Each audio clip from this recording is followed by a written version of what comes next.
Today we are going to continue from the lesson we did last week.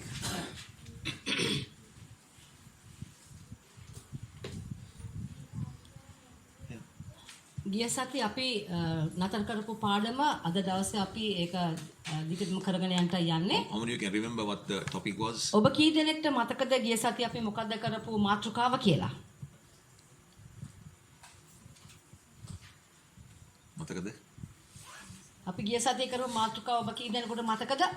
ගිය සතියේ ඉපිරි සතියේ. ගිය සතියේ ඔව්. කාටද මතක? කරපු මාතෘකාව.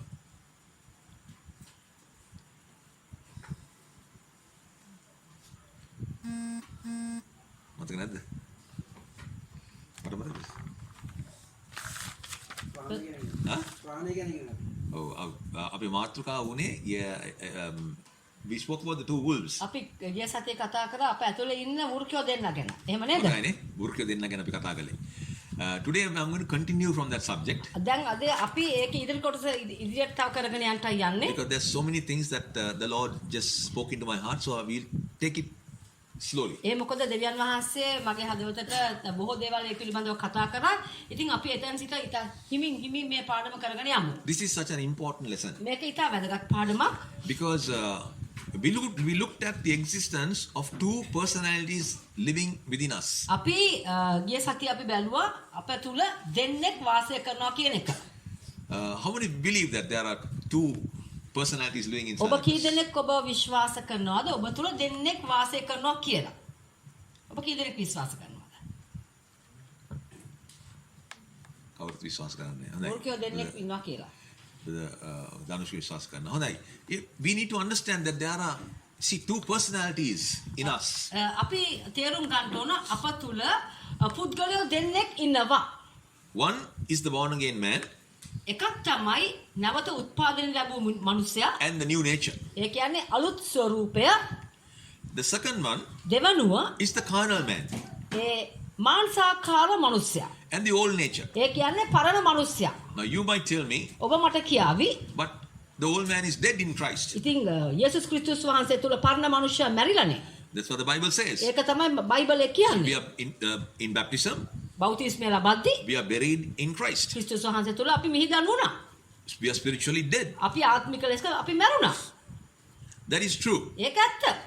But you know, Paul the apostle, Suddho පවුලතුමා he says එතුමා කියනවා in Romans chapter 7 රෝම 7 verses 21 to 24. 21 වෙනි පදේ ඉඳලා 24 වෙනි පදේ දක්වා Let's read that. අපි ඒක කියවමු. කවුරු හරි සහෝදරියෙක් කියවන්න බලන්න. රෝම 7 21 සිට 24 දක්වා. Bible.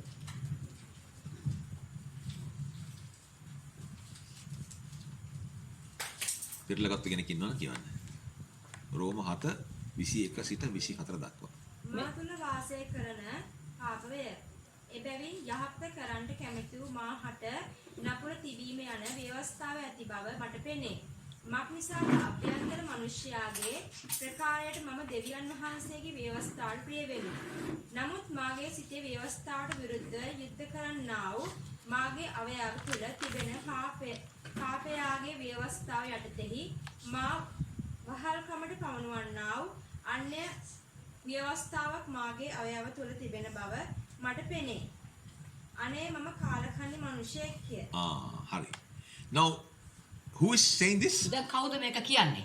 This is Paul the apostle, මේ සුද්ධෝ පවුලු අපොස්තලතුමා කියන්නේ. the great apostle of Jesus Christ. යේසුස් ක්‍රිස්තුස් වහන්සේගේ බලවත් වූ අපොස්තලවරයෙක්. Now he is very transparent man, දැන් ඔහු මෙතන බොහොම විනිවිද යන සුළු ලෙස කතා කරන ඔහු very ගැන. honest man. ඉතා අවංක ලෙස කතා He කරනවා. was known as the Hebrew of Hebrews. හෙබ්‍රවරුන්ගෙන් හෙබ්‍රවරයෙක් කියලා තමයි ඔහු He අමතන්නේ. was the most educated man, ඉතාමත්ම අධ්‍යාපනයෙන් උසස් සුදුසුකම් ලත් මිනිසෙක්. but he is being very transparent. නමුත් මෙහිදී ඔහු ගැන ඔහු ප්‍රකාශ කිරීමක් කරන ඔහු කවරෙක්ද කියලා. He's saying, I would do good.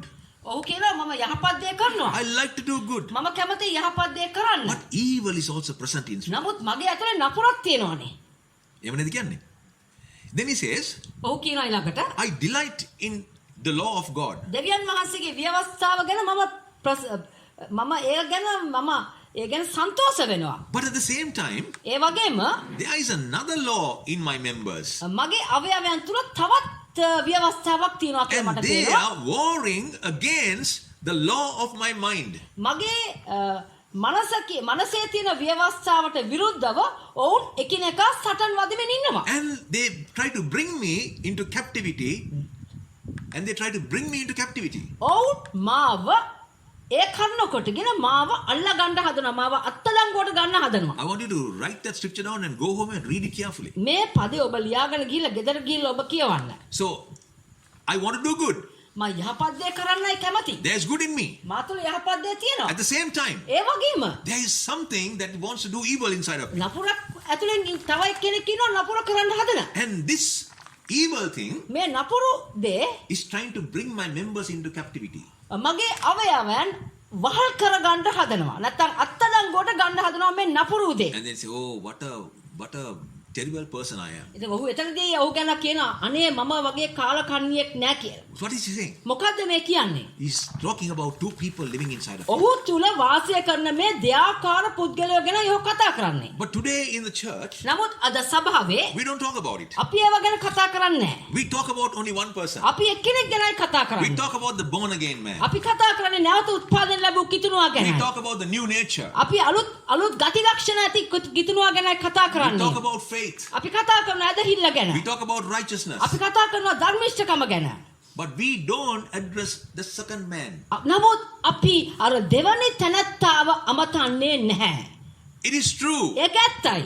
In baptism, you are buried in Christ. බෞතිස්මය ලබද්දී ඔබ ක්‍රිස්තුස් වහන්සේ තුල මැරුණා. Romans 6:4. රෝම 6:4. Let's read that also. අපි ඒකත් කියවමු. Roma 6:4. ඒකත් කියවන්න sister.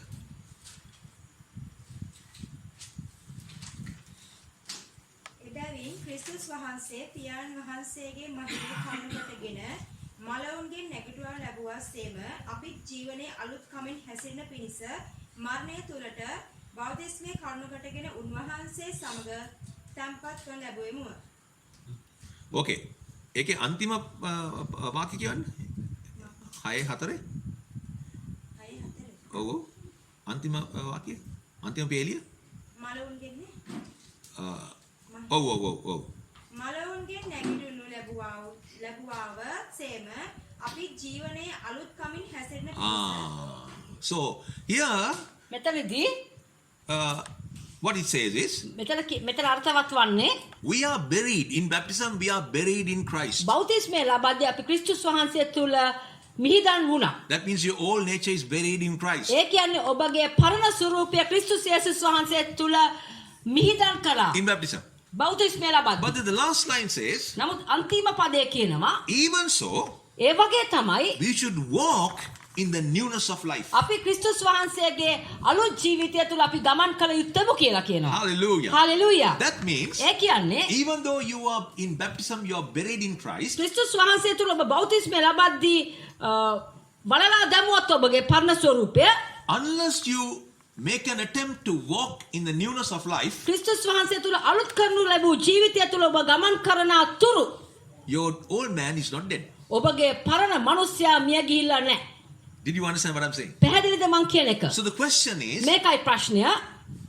are we trying to walk in the newness of life? අපි ක්‍රිස්තුස් වහන්සේගේ අලුත් කරපු ජීවිතය තුල අපි ගමන් කරන්නෝද? Or are we just going by the first few lines of Romans 6 chapter verse 4? එහෙම නැත්නම් රෝම 6:4 කියන ආකාරයේ ඒ පළවෙනි පදවලට අනුකූලවද අපි ගමන් කරන්නේ? That is why I say, ඒ නිසා තමයි මම කියන්නේ. we have to address the second man. අපිට අමතන්න වෙනවා ආමන්ත්‍රණය කරන්න වෙනවා අපතුල ඉන්නා වූ දෙවනි මිනිසයාට. Now, in many churches, they don't want to talk about the old man. දැන් බොහෝ සභාවල් වල මේ දෙවනි මිනිසයා ගැන කතා කරන්නේ නැහැ. Yeah, old man is dead. ඒ මොකද පරණ මිනිසයා මිය ගිහිල්ලානේ. We don't have to talk about it. අපිට ඒ ගැන කතා කරන්න අවශ්‍ය He's නැහැ. dead and buried.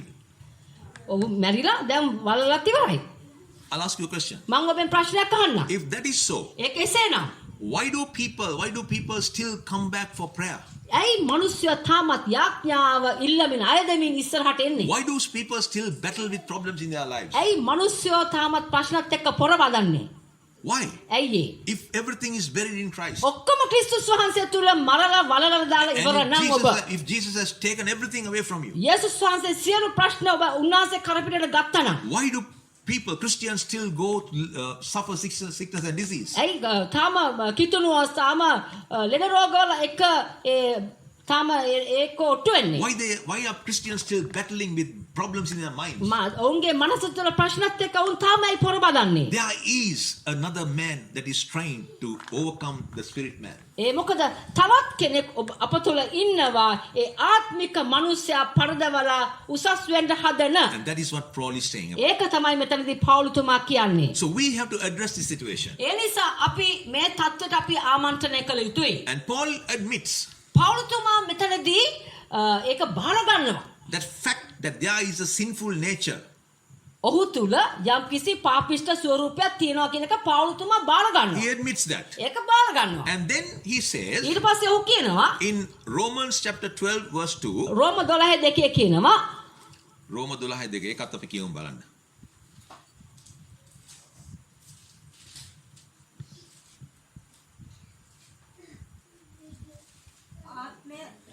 ආත්මීය සේවය වේ.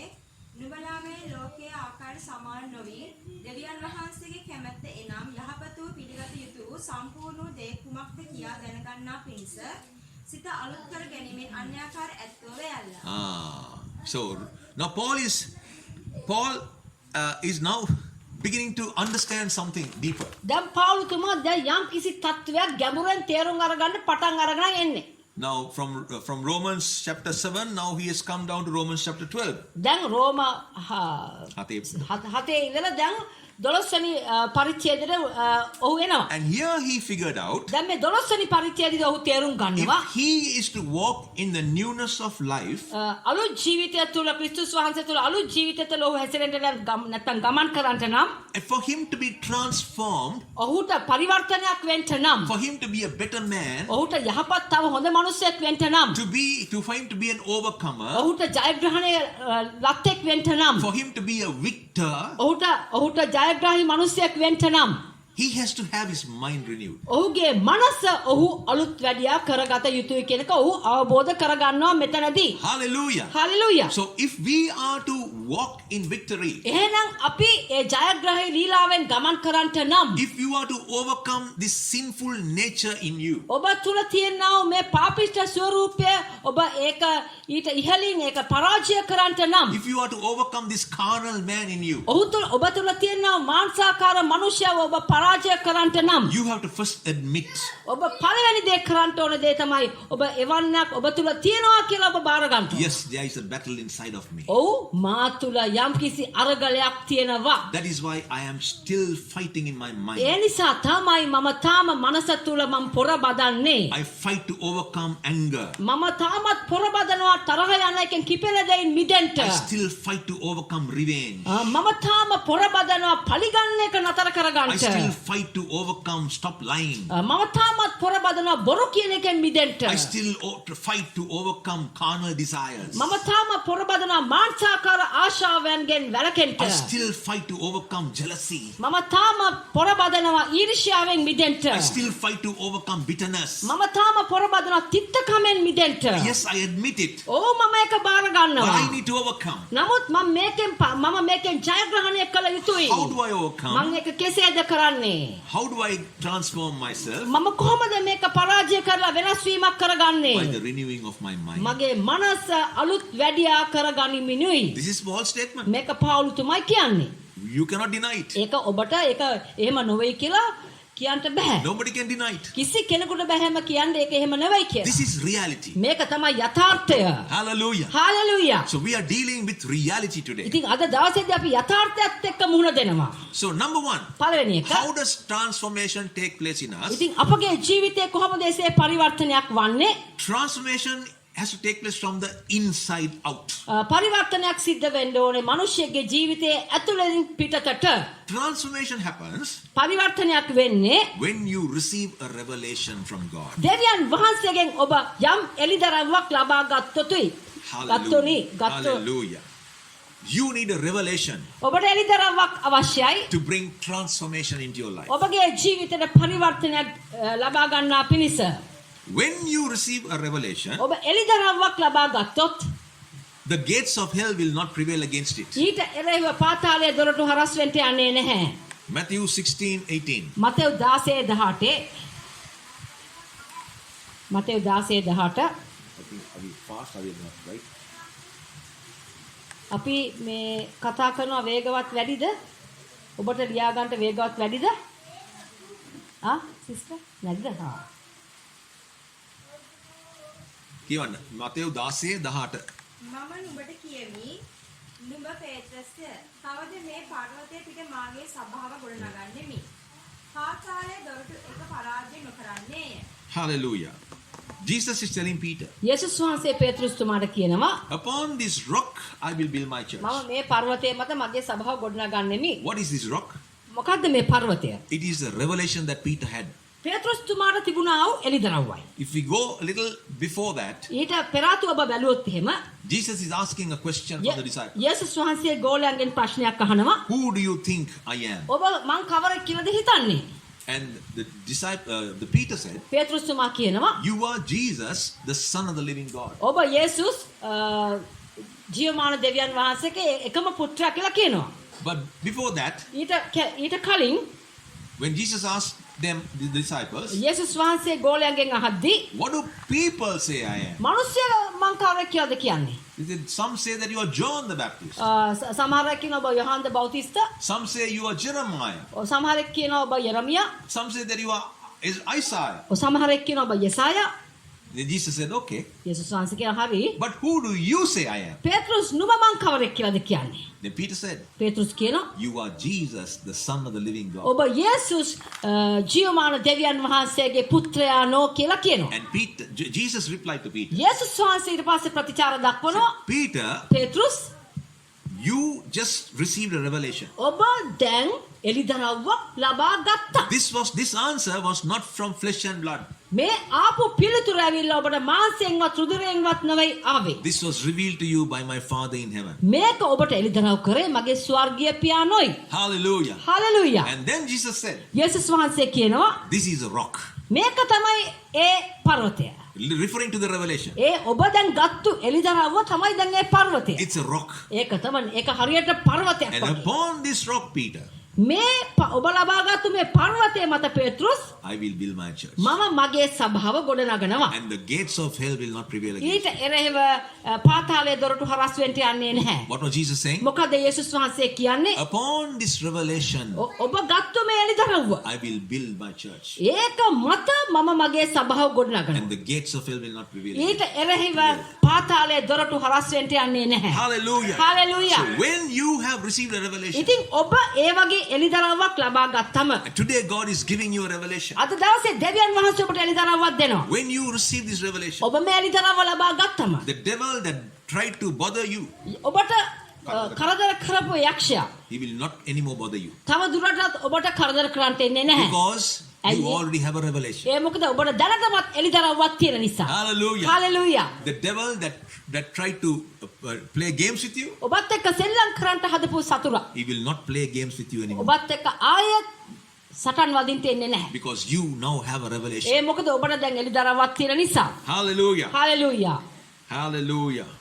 Now let me explain to you what a revelation is. දැන් මම ඔබට එළිදරව්වක් කියන්නේ මොකක්ද කියලා කියලා දෙනවා. I'm going to give you a revelation about revelation. මම එළිදරව්වක් කියන්නේ මොකක්ද කියලා එළිදරව් කරන්නයි යන්නේ. Hallelujah. Hallelujah. Okay, I'll give you a little example. උදාහරණයක් ඔබට. It is like a signboard that says, හරියට නිකන් සංඥා පෝරුවක් වගේ. දැන් සංඥා පෝරුවක් ගැන ඔබ හිතන්නකෝ. it says drive safe. එතන කියනවා ප්‍රවේශමෙන් රථය පදවන්න. What does it say? මොකක්ද එතන කියන්නේ? සංඥා පෝරුවේ කියන ප්‍රවේශමෙන් රථය පදවන්න. The road ahead is not safe. මොකද ඉදිරියෙන් තියෙන පාර අවදානම් සහිතයි. Right?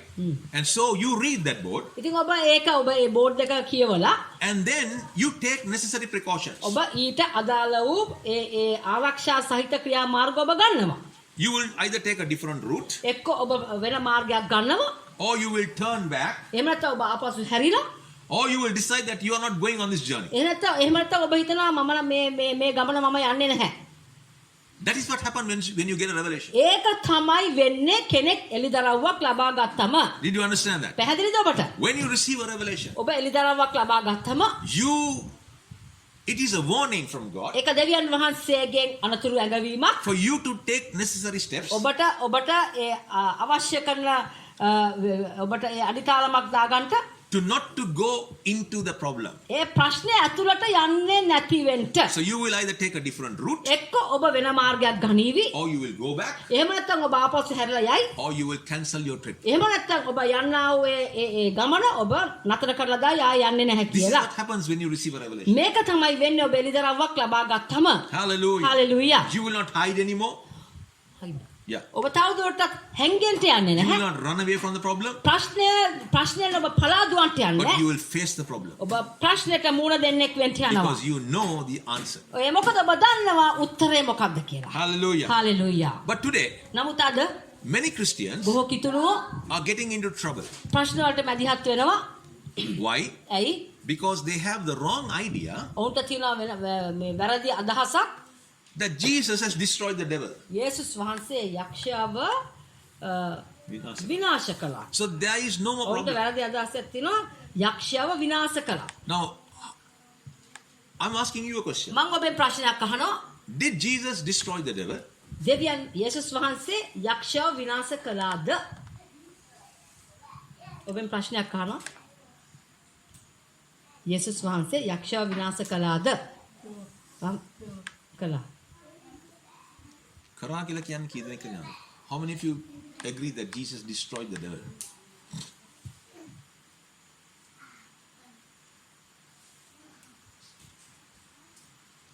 කවුද? How many of you believe that Jesus did not destroy the devil? එහෙනම් යේසුස් ක්‍රිස්තුස් වහන්සේ යක්ෂයාව විනාශ කරේ නැහැ කියන අයත් උස්සන්න බලන්න.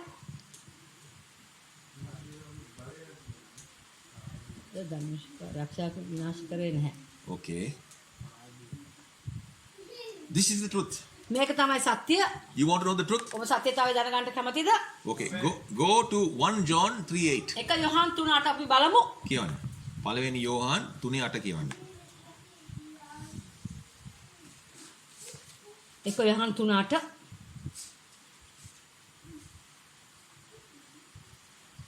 පව කරන තැනැත්තේ යක්ෂයාගෙන්ය.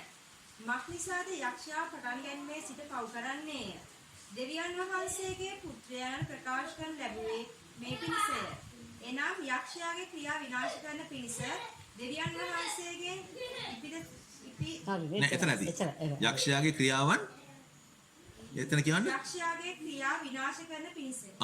So the Bible very clearly tells us එහෙනම් බයිබලයේ පැහැදිලි ලෙස කියනවා that Jesus was made manifest යේසුස් ක්‍රිස්තුස් වහන්සේ ප්‍රකාශ කරනු ලැබුවේ to destroy the works of the devil. යක්ෂයාගේ ක්‍රියා විනාශ කරන පිණිසයි. Not to destroy the devil, යක්ෂයාව විනාශ කරන පිණිස නොවේයි. but to destroy the works of the devil. යක්ෂයාගේ ක්‍රියා විනාශ කරන පිණිසයි.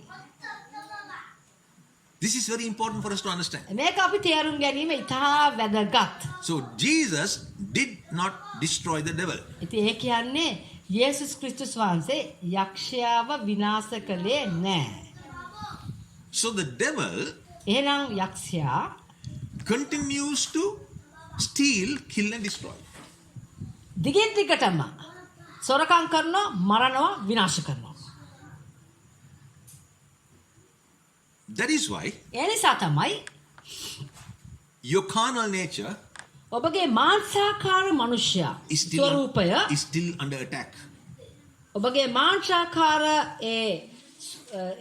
මාංශාකාර ජීවිතයට තාම පහර දීම් තියෙන්නේ. Why? ඇයි? Because the devil is still at work. තාම යක්ෂයා ක්‍රියාත්මක වෙමින් ඉන්නවා. But Jesus gave us the power නමුත් යේසුස් වහන්සේ අපිට බලය දුන්නා. to have power over all the power of the enemy. සතුරාගේ මුළු බලයට ඉහළින්. Hallelujah. Hallelujah. So he wants to steal your peace. ඉතින් සතුරාට ඕන ඔබගේ සමාදානය සොරකම් කරන්න. He wants to steal your joy. සතුරාට ඕන ඔබගේ ඒ ප්‍රීතියට හානියක් කරන්න. He wants to bring disunity amongst you, one's husband and wife. ඔබගේ ස්වාමි පුරුෂයා සහ භාර්යා අතරට ભેදය ගේන්න සතුරට ඕන. He wants to bring disunity amongst the believers in the church. සභාවේ ඉන්න ඇදහිලිවන්තයෝ එකිනෙකා එක්ක අසමාදානයක් ගේන්න සතුරාට ඕන. He tries to bring division in the marriage, in the home. නිවසේ විවාහය අතරට ભેදය ගේන්න සතුරා බලනවා. He tries to attack your children. සතුරා ඔබගේ දරුවන්ට වින කරන්නට බලනවා. He comes against your finances. He robs your finances. ඔබගේ ආර්ථිකය සොරකම් කරන්න සතුරා බලනවා. He wants to steal your health. ඔබගේ ශරීර සෞඛ්‍යයට පහර දෙන්න සතුරා බලනවා. Now, I want to ask you a question. දැන් මම ඔබෙන් ප්‍රශ්නයක් අහනවා. Why does the devil want to steal these things from you? ඇයි සතුරාට අවශ්‍ය මේ දේවල් ඔබෙන් හොරකම් කරන්න? Now, how many of you have experienced ඔබ කී දෙනෙක් අත්දැකලා තියෙනවද? that the enemy trying to do these things in your life? ඔබගේ ජීවිතේට සතුරා මේ වගේ දේවල් ගේන්නක ඔබ කී දෙනෙක් අත්දැකලා තියෙනවද? He's stealing your peace, ඔබගේ සමාදානයේ ගෙදරදී හොරකම් කරනවා. stealing your joy, ඔබගේ ප්‍රීතිය හොරකම් කරනවා. stealing, bringing division in the family. පවුලේ ඇතුළට ભેදය ගේනවා. He's stealing your health, ඔබගේ ශරීර සෞඛ්‍යයට පහර දෙනවා. stealing your finances. ඔබගේ ආර්ථිකය හොරකම් කරනවා. Why does the devil want to steal these things from you? ඇයි සතුරාට අවශ්‍ය කරන්නේ මේ දේවල් ඔබෙන් හොරකම් කරන්න? What do you think? ඔබ මොනවද හිතන්නේ?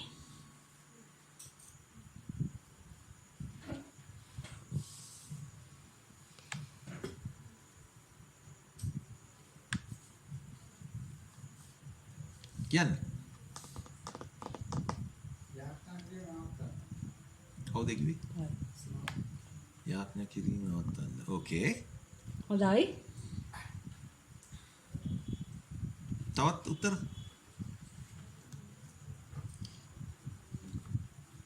Now, do you hear of these things happening often in the lives of Christians? ඉතින් කිතුණන්ගේ ජීවිතය වලට මේ වගේ දේවල් වෙනවා කියන එක ඔබ අහලා තියෙනවද? දැන් මේ කියපු දේවල් කිතුණන්ගේ ජීවිත වලට වෙනවා කියලා? වෙනව නේද? අපි සතිය පතා ඉර්දින මෙහෙන් පස්සේ මිනිස්සු ඉස්සරහට එන යාඥා කරන මේ පාස්ටර් මට යාඥා කරන්න මට මෙහෙම ප්‍රශ්නයක් තියෙනවා.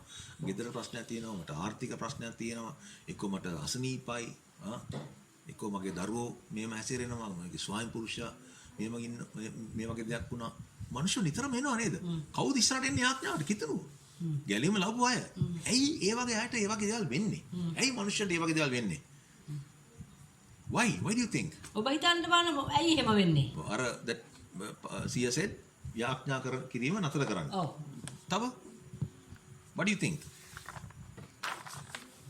I want to help you to go below the surface and find out the root cause. මං ඔබට උදව් කරන්න යනවා මේ පිට පේන උඩ මතු පිට මට්ටමේ පේන දේ තත්ත්වයට වැඩිය ගැඹුරට යන්න ප්‍රශ්නයක් ඒ තුල කිඳා බහැලා ඔබට හොයන්න මම උපකාර කරන්නයි යන්නේ. Always when there is a problem, when the problem surfaces, ඉතින් යම් කිසි ප්‍රශ්නයක් තියෙනකොට ප්‍රශ්නය උඩට මතුවෙන විට you know, we pray on a surface level. අපි මොකද කරන්නේ? යාඥා කරනවා මතු පිට මට්ටමෙන් යාඥා Just කරනවා. like, you know, nipping it off at the bud. හරියට මේ මල මේ යට තියෙන මුලින් කපන්න නැතුව මේ උඩ මට්ටමෙන් මෙතනින් කපනවා. That's what we do. ඒක තමයි අපි යාඥා කරලාදී කරන්නේ. And then for a while it's okay. ටිකක් වෙලා කල් යනකම් ඒක එසේ තියෙනවා. But then again it comes out.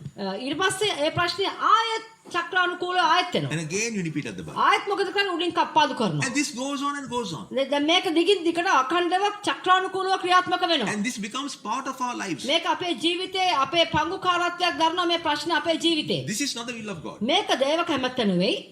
The will of God is for us to walk in perfect peace and harmony. දෙවියන් වහන්සේගේ කැමැත්ත තමයි දේව කැමැත්ත තමයි අපි සමාදානයෙන් අපි ගමන් කරන එක. But we have to battle this. නමුත් අපි මේකත් එක්ක සටන් කළ යුතුයි. To battle this, මේක එක්ක සටන් කරන්නට නම් we have to go below the surface. අපිට සිද්ධ වෙනවා මේ මතු පිට පේන පොළොව මට්ටමට යටින් ගමන් කරන්න. යට දිහා බලන්න And ඕන. we need to take the root out. අපිට සිද්ධ වෙනවා ඒ මුල් ඇදලා තියෙන මුල ගලව When you ගන්න. remove the root, අපි මුල ගලව ගද්දි the plant will die. එතකොට තමයි පැලේ මැරලා යන්නේ. That's what we're trying to do now. අපි ඒක තමයි දැන් මේ කරන්නට යන්නේ. So why does the enemy try to steal our peace and our joy? ඉතින් ඇයි යක්ෂයා අපගේ සමාදානය අපගේ ප්‍රීතිය සොරා ගන්නට හදන්නේ? What do you think? මොකද්ද ඔබ හිතන්නේ? Just share with me. It's මාත් okay. එක්ක අපි අපිට එක බෙදා ගන්න ඔබ දන්න දේ. We are here to learn. අපි ඉන්නේ ඉගෙන ගන්නටයි. What do you think? අපි ඔබ මොකද්ද Okay, හිතන්නේ? one reason is he wants to stop you from praying. එක හේතුවක් තමයි සහෝදරයා කිව්වා අපි අපේ යාඥාව නතර කරන්න සතුරාට ඕන. Any other reason? තව හේතු?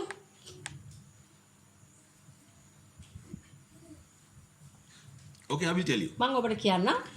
The reason why the devil wants to steal these things from you, මේ කියපු දේවල් ඔබෙන් හොරා ගන්න සතුරාට අවශ්‍ය වෙන්නේ you see peace, joy, unity, blessing of God, සමාදානය, ප්‍රීතිය, එකමුතුකම, පවුලේ එකමුතුකම, good health, හොඳ ශරීර සෞඛ්‍ය, all these things මේ හැම දෙයක්ම are the blessings of God. දෙවියන් වහන්සේගෙන් ඔබට ලැබිලා තියෙන ආශිර්වාදයි. They are the inheritance of the kingdom of God. ඒවා තමයි දේව රාජ්‍යයෙන් ඔබට හිමි වෙලා තියෙන උරුමයන්. This is your inheritance. මේවා ඔබට ලැබිලා තියෙන උරුමයන්. So what is the devil trying to do? ඉතින් යක්ෂයා මොකද කරන්න හදන්නේ? He brings these things to you මේ දේවල් ඔබ වෙතට ගෙනල්ලා because he wants to steal the inheritance of God out of your life. ඒ මොකද දෙවියන් වහන්සේ ඔබට දීලා තියෙන උරුමය ඌට ඕන හොරකම් කරන්න.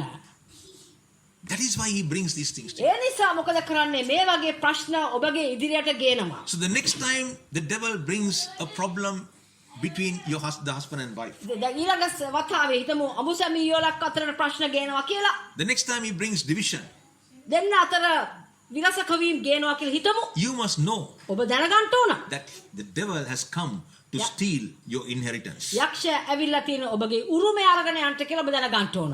Hallelujah. Hallelujah. Why is he trying to steal the inheritance? ඇයි ඔබගේ ඒ උරුමය හොරකම් කරන්න හදන්නේ යක්ෂයා? Next question. ඊළඟ ප්‍රශ්නේ. Why is he trying to steal your inheritance? ඇයි මේ උරුමය හොරකම් කරන්න හදන්නේ? ඇයි? Because your inheritance bears the nature of God. ඒ මොකද ඔබගේ මේ උරුමයට දෙවියන් වහන්සේගේ ස්වරූපය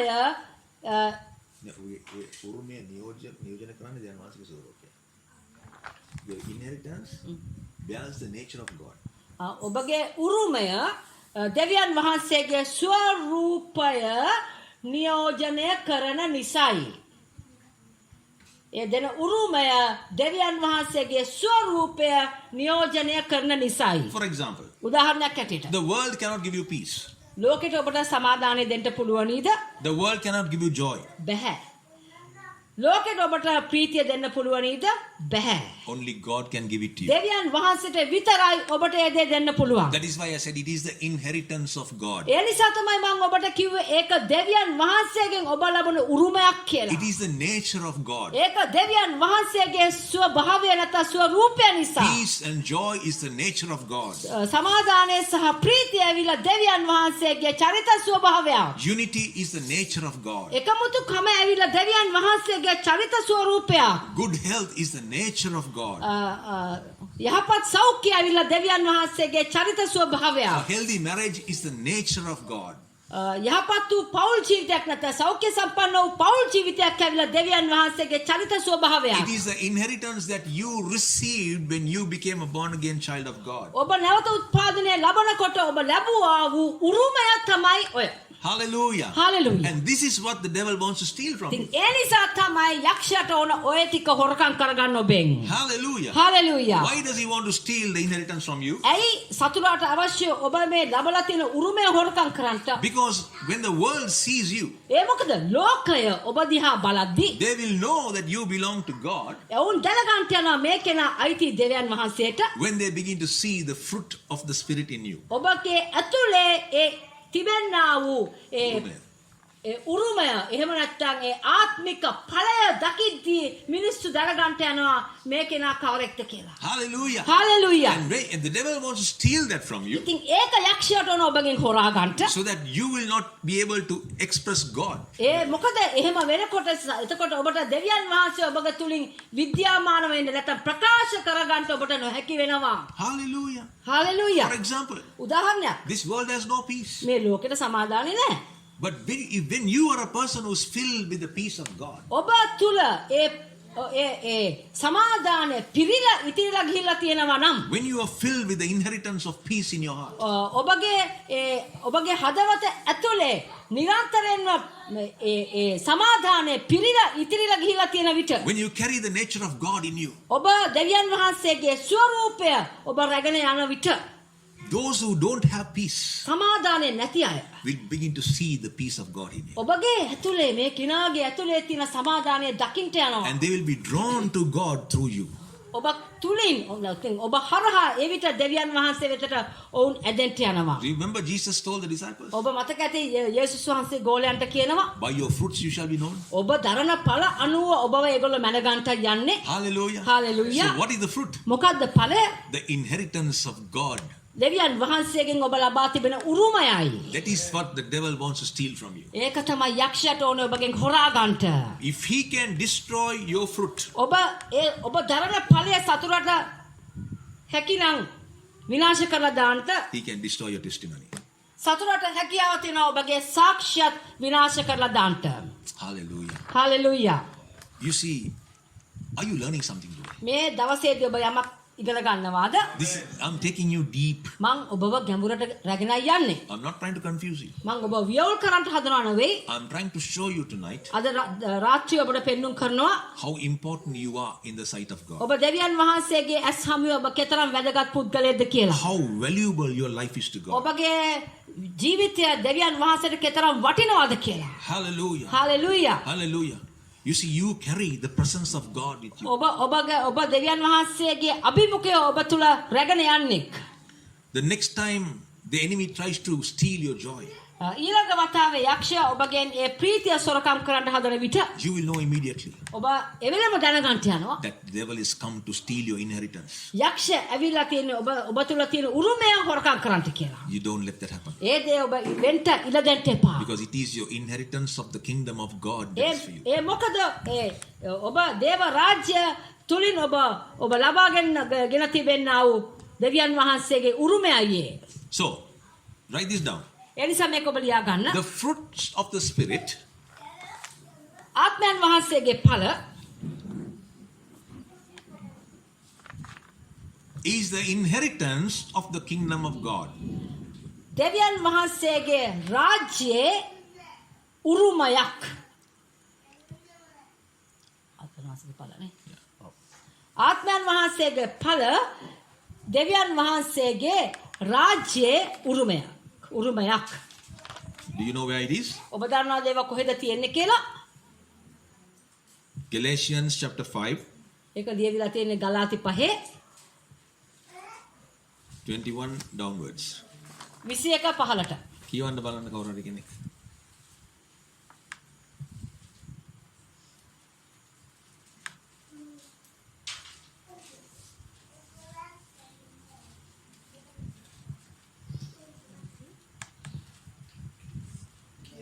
ගලාති 5 21 ඉඳලා 15ට අන්තිම දක්වා.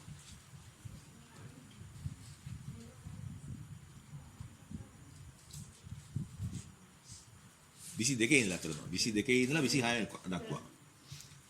කියන්න. ආත්මයන් වහන්සේගේ ඵල නම් ප්‍රේමය, ප්‍රීතිය, සමාදානය, ඉවසිලිවන්තකම, කරුණාවන්තකම, යහපත්කම, විශ්වාසකම, මෘදුකම, පමණදෙන ක්‍රියා කිරීම යන මේවාය.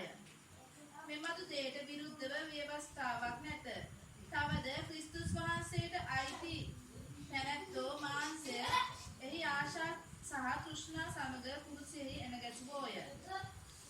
අපේ ආත්මයන් වහන්සේ කලන කොටගෙන ජීවත් වෙමු නම් ආත්මයන් වහන්සේ කලන කොටගෙන හැසිරෙමු. ඊශ්වර පාරක් නොකරමු. Amen. So you see the fruit of the Spirit. දැන් මෙතන පේනවා ආත්මයන් වහන්සේගේ ඵල. This is the inheritance of the kingdom of God. මේක තමයි දේව රාජ්‍යය ඔබට ලැබිලා තියෙන උරුමයන්. It belongs to you and me. දැන් ඒක අයිති ඔබටයි මටයි. When you and I became a born again Christian, ඔබයි මමයි නැවත උත්පාදනය ලැබුව කිතුනෝ වෙන this is විට the inheritance that we received from God. මේ උරුමය අපිට දෙවියන් වහන්සේගෙන් ලැබුණා. This is the nature of God. මේක තමයි දෙවියන් වහන්සේගේ ස්වභාවය. Every one of those things that you read, ඔබ දැන් ඔය කියවුවා ඒ ඵල this is the nature of God. මේක දේව ස්වභාවයයි. This is what you have. මේක ඔබ ළඟ තියෙන්නේ. This is what will prove to the world that you belong to Christ. දැන් මේක තමයි ලෝකයට ඔප්පු කරන්නට යන්නේ මේ කෙනා දෙවියන් වහන්සේගේ දරුවෙක් කියලා. And this is what the devil wants to steal from you. දැන් මේක තමයි යක්ෂයාට ඕනේ ඔබගෙන් හොරකම් කරගන්න. If he can destroy that fruit, දැන් ඒ ඵල ඔබෙන් විනාශ කරලා දාන්න සතුරාට හැකි නම් if he can steal that inheritance from you, ඒ උරුමය ඔබෙන් හොරකම් කරන්න උට පුළුවන් නම් he can destroy your testimony. එවිට ඔබේ සාක්ෂිය විනාශ කරන්න සතුරාට පුළුවනි. Did you understand what I'm saying? පැහැදිලි නේද ඔබට මං කියන එක? So you see how we should safeguard this inheritance. එහෙනම් ඔබ බලන්න අපි මේ උරුමය කෙතරම් දුරට අපි ආරක්ෂා කරගන්න ඕනද කියලා. So that is why Romans chapter 12 verse 2 tells us ඒ නිසා තමයි රෝම 12:2 කියන්නේ to walk in the newness of this life. මේ අලුත් කරනු ලැබූ ජීවිතය ඔබ ගමන් කරන්න You have to be transformed by the renewing of your mind. එසේ අලුත් ජීවිතයක් ගත කරන්න නම් ඔබගේ මනස නැත්නම් සිත පරිවර්තනය වීමක් වෙන්න ඕන. අලුත් වැඩියා කිරීමක් වෙන්න ඕන. That means you need to have a revelation. ඒ කියන්නේ ඔබට ඔබ ගැන එළිදරව්වක් තියෙන්න ඕන. When you receive this revelation දැන් tonight, මේ එළිදරව්ව මේ රාත්‍රිය ඔබ ලබා ගත්තම it becomes a rock in your life. ඒක ඔබගේ ජීවිතය හැදෙන ගල් ගෙඩියක් තිබ්බා වගේ වෙනවා. And the gates of hell will not prevail against you. ඒට එරෙහිව සතුරාගේ දොරටු පාතාලයේ දොරටු හරස් වෙන්න යන්නේ නැහැ. Amen. Amen. Hallelujah. And your mind, ඔබගේ මනස which was a slave to sin, පාපයට වහලෙක් වෙලා හිටපු ඔබගේ මනස is now a battlefield. දැන් ඇවිල්ලා යුද්ධ පිට්ටනියක්. Is a battlefield. ඒක දැන් යුද්ධ පිට්ටනියක්. Before you got saved, ඔබ ගැලවීම ලබන්නට කලින් your mind was a slave to sin. ඔබගේ මනස නැත්නම් සිත වහල් පාපයේ වහලෙක් වගේ හිටියේ. But after you got saved, නමුත් ඔබ ගැලවීම ලැබුවන් පස්සේ your mind becomes a battlefield. ඔබගේ මනස දැන් ඔන්න පටන් අරන් තිනා යුද්ධ පිටියක් වෙන්න පටන් අරන්. Why? ඇයි? Why now you have the born again man දැන් ඔබ තුල ඉන්න ඒ නැවත උත්පාදනය ලැබු මිනිහා and the carnal nature. දැන් ඒකේ මානසික ස්වරූපයක් තියෙනවා. The born again man wants to live like Christ. දැන් මේ නැවත උත්පාදනය ලැබු මිනිසයාට ඕන ක්‍රිස්තුස් යේසුස් වහන්සේ වගේ ජීවත් And වෙන්න. the carnal man wants to fulfill the desire of the flesh. මානසික මිනිසයාට ඕන තමාගේ මාංශයේ ආශාව නිෂ්ඨ කරගන්නට. So there is a battle that goes on in our mind. ඉතින් අපගේ මනස තුල යුද වැදීමක් තියෙනවා. That is why, sorry, yeah. අපේ මනස තුල නිරන්තරයෙන් යුද වැදීමක් තියෙනවා. පිටේ වේගින් යනවාද මන්ද? High speed, ne?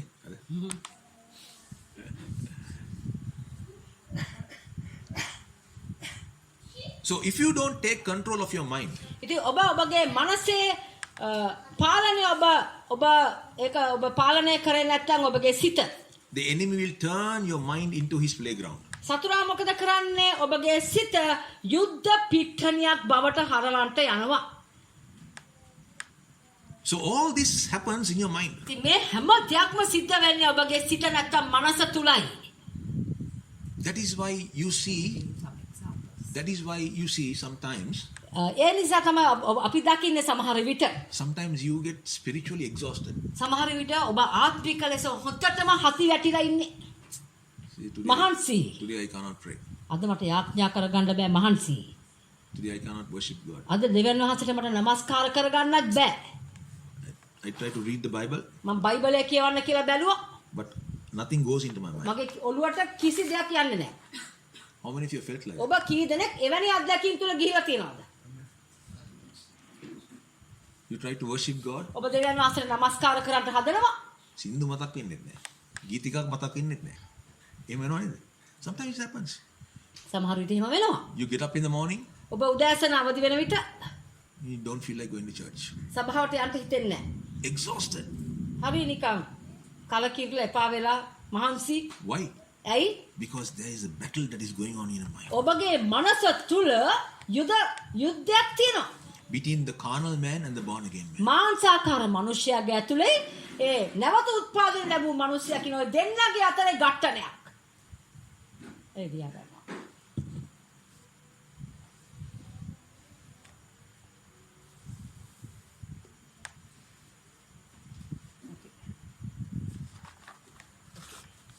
So, I'll give you another example. තව උදාහරණයක් දෙන්නම්. So, your mind is now a battlefield. දැන් ඔබගේ මනස දැන් යුද්ධ වදිනවා යුද පිට්ටනියක්. යුද පිටියක්.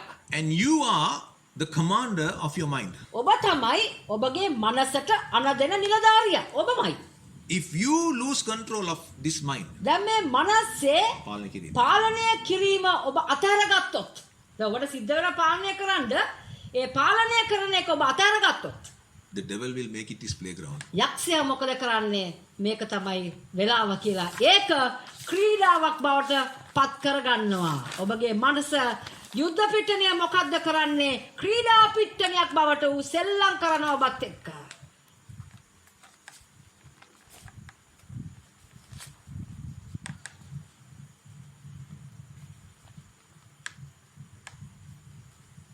So 2 Corinthians 10, 4 and 6 tells us, 4 to 6.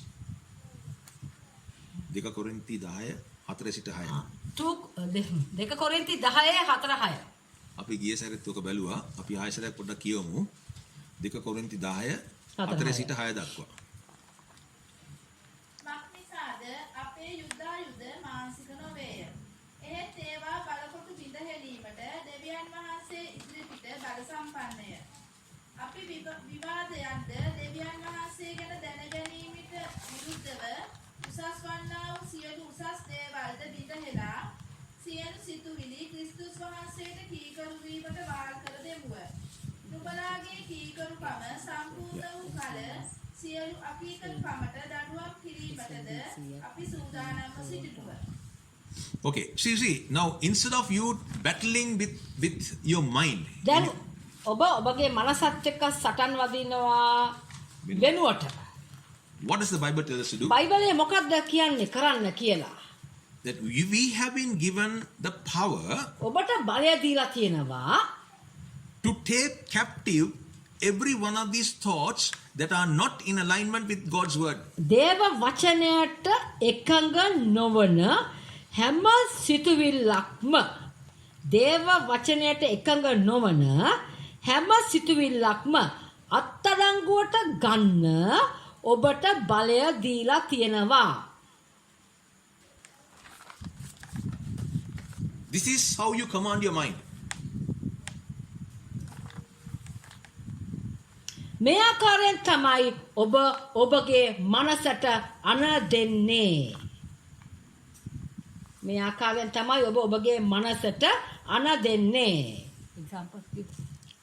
I'll give an example. දැන් උදාහරණයක්.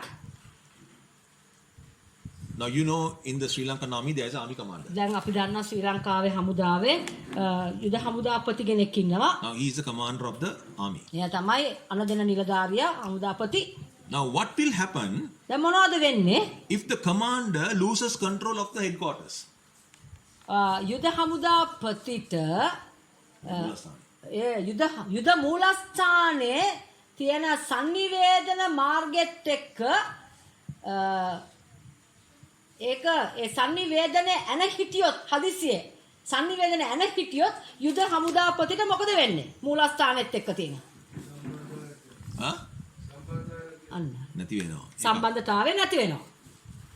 What no? My question is, what if he loses? එයාගේ command position if he loses command in that position in that place? Okay, now army commander, he is supposed to command the army. හමුදාපති ඇවිල්ලා හමුදාවට අනදීමක් කරන්ට ඉන්නේ ඔහු. If he loses the ability to command the army, මේ හමුදාපතිට අනදෙන්ට ඔහු අපොහොසත් වුණොත් what will happen? මොකද්ද වෙන්නේ? හමුදාපති අනදෙන්ට අපොහොසත් වුණොත් මොකද්ද වෙන්නේ? For example, let's say that there is a situation in the country. අපි හිතමු දැන් මේ රටේ තියෙන යම්කිසි තත්වයක් There's an emergency, හදිසි නීතියක් ඇවිල්ලා තියෙනවා. right? If the commander of the army is not able to give proper instructions to his army, මේ හමුදාපතිට තමාගේ හමුදාවට හරි අනදීමක් කරේ නැතිනම් what will happen? මොකද්ද වෙන්නේ? Number one, there will be unrest in the country. පළවෙනි එක තමයි රට තුල හරිම අස්ථාවර භාවයක් තියෙන්න යනවා. Number two, there will be riots. දෙවෙනි එක තමයි Riots කියන්නේ මේ කලබල තත්වයක් තියෙන්න යනවා රටේ. කලබලකාරී තත්ත්වයක් ඇති වෙනවා. Number three, තුන්වෙනුව it will lead to destruction. ඊට පස්සේ එහෙමම කලබල වෙලා එහෙම විනාශ වෙන්න පටන් ගනි රටේ යම් දේවල්. Why? මොකද්ද හේතුව? Because the army has not received proper instructions from the commander. ඒ මොකද හමුදාවට හමුදාපතිගෙන් හරි අනදීමක් නැත්නම් හරි නියෝගයක් ලැබුණේ නැති So නිසා. there will be chaos in the country. ඒ නිසා රටේ යම් ව්‍යසනයන් තියෙන්න යනවා. And then the army will have to engage in a bigger battle to win this battle. ඉතින් මේ ප්‍රශ්නේ මිදෙන්න හමුදාවට සටන් වදින්න වෙනවා. ලොකු සටනකට මුහුණ දෙන්න වෙනවා.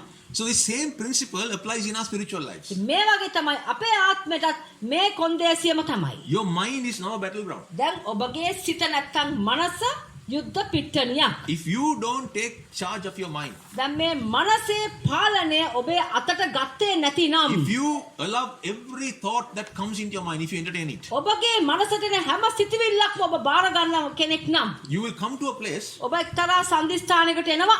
your mind will be like a playground. ඔබගේ මනස හරියට නිකන් එතකොට සෙල්ලම් කරන සෙල්ලම් පිට්ටනියක් බවට පත් වෙනවා. You won't know whether you're standing or whether you're sitting. ඒතර ඔබ දන්නේ නැහැ ඔබ හිටගෙන දින්නේ ඔබ වාඩි වෙලා දින්නේ කියන එක. This is why I'm telling you මේ නිසා තමයි මම ඔබට කියන්නේ that you must know ඔබ දැනගන්න ඕන that the mind that God has given you, දෙවියන් වහන්සේ ඔබට දීලා තියෙන මනස God wants you to renew that mind with the word of God. ඒ මනස දෙවියන් වහන්සේට අවශ්‍යයි ඔබ දිනපතා දෙවියන් වහන්සේගේ වචනයෙන් අලුත් කරන්නට.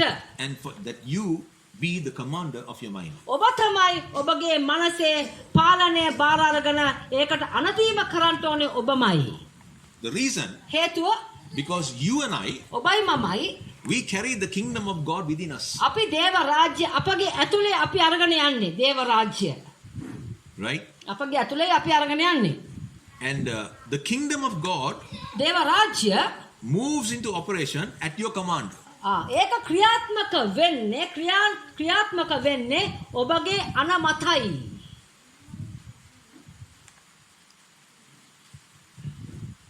How many of you know that the kingdom of God is in you? ඔබ කී දෙනෙක් දන්නවද දෙවියන් වහන්සේගේ රාජධානිය තියෙන ඔබගේ ඇතුලේ කියලා? ඔබ කී දෙනෙක් දන්නවද ඒක? Luke 17:21. ලූක් 17:21. ඒකත් අපි ලියා ගන්න එකක් කියවන්න. Luke 17:21.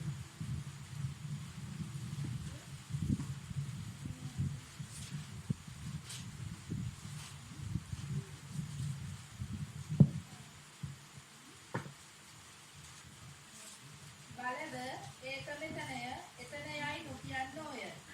මක්නිසාද දෙවියන් වහන්සේගේ රාජ්‍ය නුඹලා ඇතුලේ යයි කීසේක. Amen. So the kingdom of God is within you. ඒ කියන්නේ දෙවියන් වහන්සේගේ රාජ්‍ය කොහෙද තියෙන්නේ?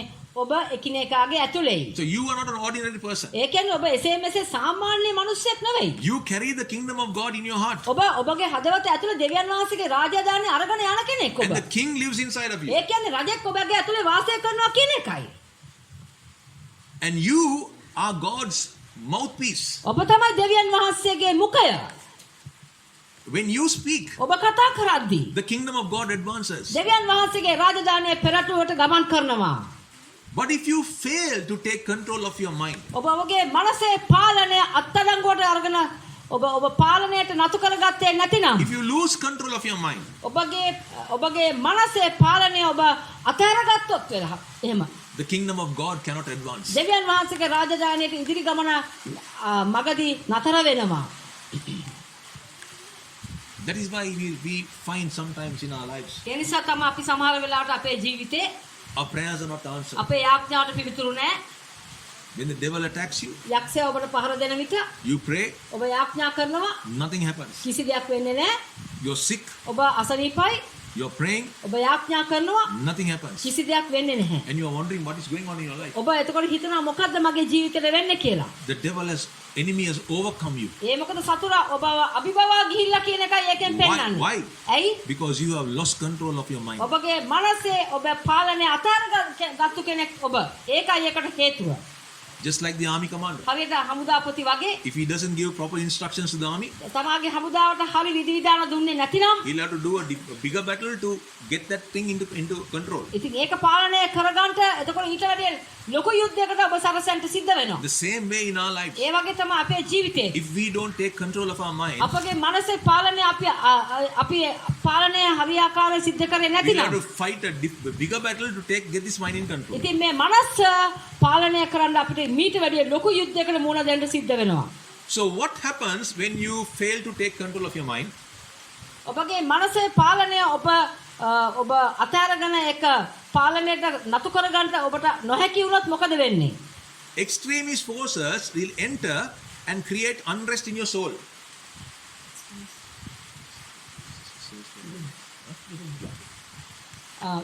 විරුද්ධවාදී හමුදාවල් ඔබගේ හදවත තුලට ඇතුල් වෙලා විරුද්ධවාදී හමුදාවල් කියන්නේ සතුරු හමුදාවල් ඔබ ඔබ තුලට ඇතුල් වෙලා and it will cause unrest in your soul. ඔබගේ ප්‍රාණය ඇතුලේ අසමාදානයක් ඇති කරાવી. That is when you feel exhausted in your spiritual life. එතනදී තමයි ඔබට තේරෙන්නේ ඔබගේ ආත්මික ජීවිතයේ මහන්සියක් වෙහෙස මහන්සියක් තේරෙන්නේ එවිටයි. That is when you feel that you cannot continue in your spiritual life. එතනදී තමයි ඔබට තේරෙන්නේ තවදුරටත් ඔබගේ ආත්මික ගමන ඔබට අසීරුයි තවදුරටත් ඔබට ගමන් කරන්න බැහැ කියන එක ඔබට එතනයි That is when තේරෙන්නේ. you become spiritually weak. එතනදී තමයි ඔබට තේරෙන්නේ ඔබ ආත්මික ලෙස දුර්වලයක් වෙලා කියලා. When the security and intelligence is weak. Security and intelligence. ආරක්ෂක හමුදාවයි බුද්ධි හමුදාවයි ඔය කියන දෙකම දුර්වල නම් You open the door for the enemy. ඔබ සතුරාට ඔබ දොර පියුර්ත කරනවා. Now what is security and intelligence? දැන් මේ ආරක්ෂක හමුදාවයි බුද්ධි හමුදාවයි කියන්නේ මොකද්ද? It is the word of God and the Holy Spirit. ඒක තමයි දේව වචනය සහ ශුද්ධාත්ම දෙවියන් වහන්සේ. When you have no time for the word of God, ඔබට කාල වේලාව නැතිනම් දේව වචනය කියවන්න. when you have not meditated on the word of God, දේව වචනය ඔබ මෙනෙහි කරලා නැතිනම් your security becomes weak. ඔබගේ ආරක්ෂක තත්වය එවිට දුර්වල තත්වයකට පත් වෙනවා. ඔබ ලියා ගන්නවා සමහර.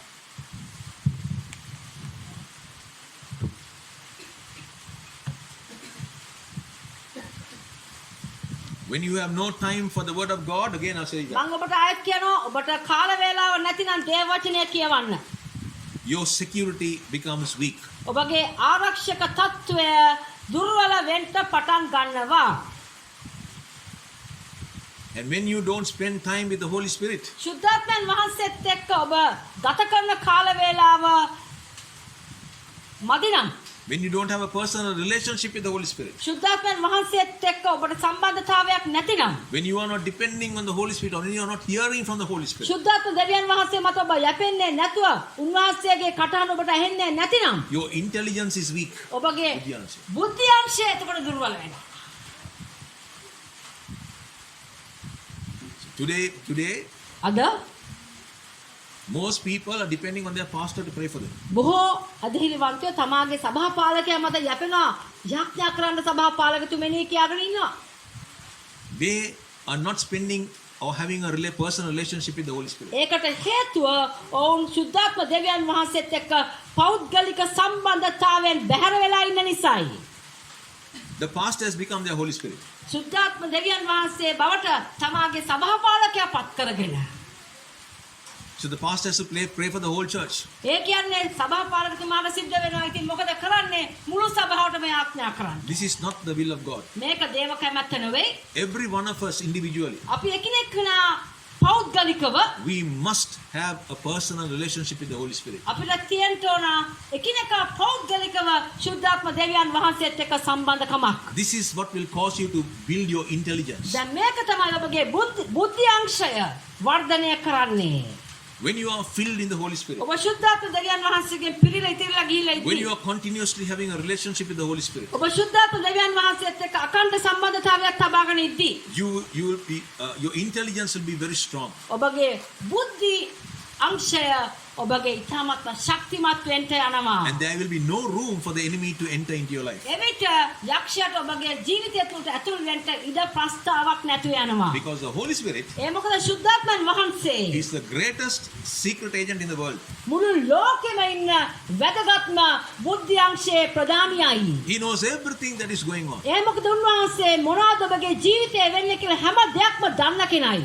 Even before the enemy tries to attack you, සතුරා ඔබට පහර දෙන්නත් කලින් උන්වහන්සේ he දන්නවා. will inform you. උන්වහන්සේ ඔබට ඒක එලිදරව් කරනවා එවිට. He will warn you. ඔබට අවවාදයක් දෙයි අනතුරු ඇගවීමක් කරයි උන්වහන්සේ. And he will tell you exactly what to do. උන්වහන්සේ කියාවි දැන් ඔබ මොකද කරන්න ඕනේ ඒකට කොහොමද ඔබ ක්‍රියාත්මක වෙන්න ඕනේ කියලා උන්වහන්සේ කියාවි. Hallelujah. Hallelujah. If you take a country, ඔබ රටක් බලන්න. the intelligence of the country is the backbone of the country. රටේ බුද්ධ්‍යංශය තමයි රටේ කොඳුනාරටිය. But when the intelligence is weak, නමුත් බුද්ධ්‍යංශය දුර්වල නම් terrorist activities will ඔබ rise. දන්නවා ත්‍රස්තවාදී ක්‍රියාකාරකම් වැඩි වෙනවා කියලා.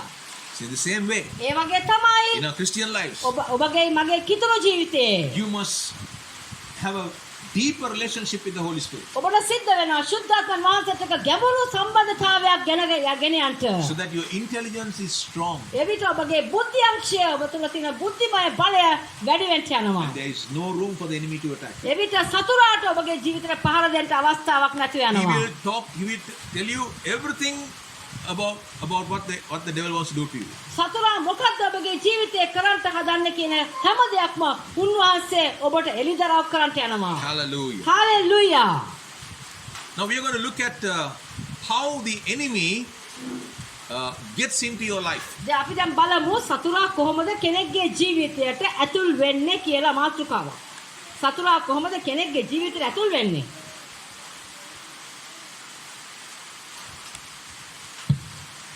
Now getting back to the subject of the two wolves. දැන් අපි එනවා දැන් අර ආය පරණ මාතෘකාවට එනවා මුර්ඛයෝ දෙන්න කතාවට එන්නේ. How does the carnal wolf get strong? දැන් කොහොමද මාංශාකාර වෘක්කයා කොහොමද ශක්තිමත් වෙන්නේ? මාංශාකාර වෘක්කයා කොහොමද ශක්තිමත් වෙන්නේ? Before that, how does the spirit man get strong? ඊට කලින් ඊට පෙර ආතුව ආත්මික වෘක්කයා කොහොමද නැත්නම් ආත්මික මිනිස්සයා සමි. ආත්මික මනුෂ්‍ය. ආත්මික මිනිස්සයා කොහොමද ශක්තිමත් වෙන්නේ? කොහොමද ශක්තිමත් වෙන්නේ කියන්න බලන්න. ආත්මික මනුෂ්‍ය. යාඥාවෙන්. කීපයක් තියෙනවා කියන්නේ. යාඥාව ඕක කියන්නේ. යක්. වචනේ මෙනෙහි කිරීම හරි. තව හා? බයිබලයේ කියීම හරි. ඔව්. හා? වචන කීකරු වීම තව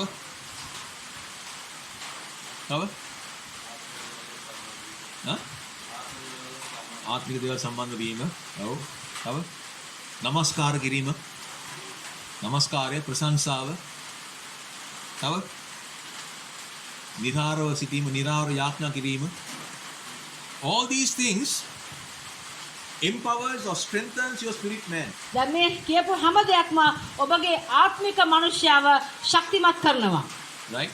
Now, in the same way, ඒ වගේම තමයි let us look at how the carnal man is empowered. දැන් අපි බලමු මාංශාකාර මිනිස්යා කොහොමද ඔබ ශක්තිය ලබා දෙන්නේ ඔබ. මාංශාකාර මිනිස්යාට ඔබ කෙනෙක් කොහොමද ශක්තිය ලබා දෙන්නේ? Very important. ඉතාල වැදගත් මේක. We must know. ඔබ මේක දැනගන්න ඕන. කියන්න කොහොමද? How does the carnal man get strong in your දැන් life? කෙනෙක්ගේ ජීවිතේ ඉන්න මාංශාකාර මිනිස්යා කොහොමද ශක්තිමත් වෙන්නේ? හොඳට රැවෙන්නේ කොහොමද එයා? Now, do you believe that there are the two personalities in you? දැන් ඔබ විශ්වාස කරනවද ඔබගේ ජීවිතය ඇතුලේ දෙන්නෙක් ජීවත් වෙනවා කියලා? විශ්වාස කරනවානේ ඒක පෞදුමා කියලා දෙනවානේ. ඒක අපිට ඒක ගැන සැකයක් නැහැ. හරි? Right. Now, we know how to strengthen our spirit man. දැන් අපි දන්නවා අපේ ආත්මික මනුෂ්‍යව ශක්තිමත් කරගන්න. අපි දන්නවා. Reading the word of God, වචනය කියවනවා. meditating the word of ඒක God, මෙනෙහි කරනවා. obeying the word of God, ඒකට කීකරු වෙනවා. praise and worship, ප්‍රශංසා නමස්කාරය, fasting and prayer, නිරාහාර යාඥාව, even financial giving. ඒ විතරක් නෙවෙයි දීම. ආර්ථික ලෙස දීම. This is also one way of strengthening your spirit. මේකත් ආත්මය වර්ධනය කරගන්න එක ක්‍රමයක්. Obedience, කීකරුකම, submission to your elders, ඔබගේ වැඩිමහල්ලන්ට ඔබ යටත් වෙන එක, submission to the pastor. සභාපාලකතුමාට යටත් වෙන එක. By all these, you're strengthening your spirit man. දැන් මේ හැම දෙයකින්ම ඔබ ඔබගේ ආත්මික මනුෂ්‍යව ශක්තිමත් කරනවා. And listening to the word of God, දේව වචනයට අහුම්කම් දීම, faith comes by hearing. ඇදහිල්ල පැමිණෙන්නේ වචනය ඇසීමෙන්. So all this is strengthening your spirit. දැන් මේ හැම එකකින්ම ඔබව ශක්තිමත් කරන ආත්මික මනුෂ්‍යව. Now your carnal man, දැන් ඔබේ මානසික මනුෂ්‍යයා, the carnal man is strong in you. ඔබගේ ඇතුලේ මානසික මනුෂ්‍යයා ඔබ ආත්මික මනුෂ්‍යයට වැඩිය ශක්තිමත් නම්, If you are battling with the carnal man in your life, ඔබගේ ජීවිතේ මානසික මනුෂ්‍යයත් එක්ක ඔබ පොරබදන්නෙක් නම්, in whatever area, ඕනම ප්‍රදේශයක if you are still battling with the carnal man, ඔබ තාමත් මානසික මනුෂ්‍යයත් එක්ක පොරබදන්නෙක් නම්, do you know ඔබ දන්නවද how you strengthen your carnal man? ඔබ කොහොමද ඔබගේ මාංශාකාර මනුෂ්‍යව ශක්තිමත් කරගත්තේ? Very important. How? මේක ඉතා වැදගත්. ඔබ දැනගන්න ඕන මේක. How did the carnal man get strong in you? කොහොමද මාංශාකාර මනුෂ්‍ය ඔබගේ ජීවිතේ ශක්තිමත් උනේ? හිතන්න පුළුවන්ද?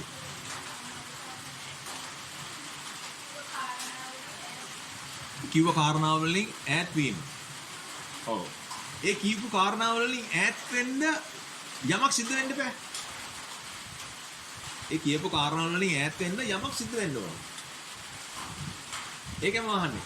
How? Let me tell you. මම ඔබට කියන්නම්. You see, just as your spirit man is fed through the word of God, දේව වචනෙන් ඔබගේ ආත්මික මනුෂ්‍යයට ඔබ කන්න දීලා ඔබ පෝෂණය කරා වගේම your soul ඔබගේ ප්‍රාණය is fed through your five senses. ඔබගේ ප්‍රාණය ඔබගේ පංච ඉන්ද්‍රියෙන් පංච ඉන්ද්‍රියෙන් ඔබ කන්ට දෙනවා. ශක්තිමත් වෙනවා. That is how your carnal man gets strong. ඒ ආකාරයෙන් තමයි ඔබගේ මාංශාකාර මනුෂ්‍යයා ශක්තිමත් වෙන්නේ. What are your five senses? මොකද්ද ඔබගේ පංචේන්ද්‍රිය? Sight, දැක්ම, hearing, ලියාගන්න. දැක්ම, ඇසීම, Smell, ගඳ සුවඳ, දැනීම, your tongue, taste, ඔබ දිව, රස බැලීම, එහෙම නැත්නම් කතා කිරීම, කතා බහ කිරීම, වචන. මුඛයෙන් එළියට එන කතා බහ. ඒක රසවත් කරලා ඔබ මුක්ති විඳීම, And touch. ස්පර්ශය. පංචේන්ද්‍රිය. ස්පර්ශය. දැන් මේ පංචේන්ද්‍රිය තුලින් තමයි ඔබගේ මාංශාකාර මනුෂ්‍යව කෙනෙක් පෝෂණය කරන්නේ. So if you want to stop feeding your soul man, carnal man, ඉතින් ඔබට ඔබගේ මාංශාකාර මනුෂ්‍යයාට කණ්ඩ දෙනක ඔබට නතර කරගන්න ඕන නම් if you want to put to death your carnal man, ඔබගේ මාංශාකාර මනුෂ්‍යයා ඔබට මරා ගන්න ඕන නම් you have to watch the 5 gates to your soul. ඔබගේ ඇතුලේ තියෙන මේ ප්‍රාණයට ඇතුල් වෙන්න පුළුවන් ගේට්ටු 5 ගැන ඔබ වග බලා ගන්න ඕන. ඔබගේ ඇතුලේ තියෙන මේ ප්‍රාණයට ඇතුල් වෙන්න පුළුවන් ගේට්ටු 5 ගැන ඔබ බලා ගන්න ඕන. අපි ආම මොකද්ද ගේට් එක? ඔබ කියන්න බන්ද අපි කිව්වා ගේට්ටු 5 ඔබ කියන්න. කියන්න. ඇස, මුඛය, කන, නාසය, ස්පර්ශය. These are the 5 මේවා- entrances to your soul. මේවා මොන්ටිසරි එක උගන්වනවා නේ. Well, මොන්ටිසරි එක උගන්වනවා. ළමයිට උගන්වනවා. these are the 5 entrances to your soul. දැන් මේක තමයි මිනිස්සෙක්ගේ ප්‍රාණය තුළට ඇතුල් වෙන ගේට්ටු 5. Whatever you show interest to, ඔබ මොකකටද උනන්දුව පෙන්වන්නේ දක්වන්නේ? මොකකටද ඔබ උනන්දු වෙන්නේ? whether it is negative or positive, ධනාත්මක වෙන්න පුළුවන්, ඍණාත්මක වෙන්න පුළුවන්. it will enter into the storeroom of your heart. ඒක ඔබගේ හදවත කියන ගබඩා කාමරයට ඇතුල් වෙනවා.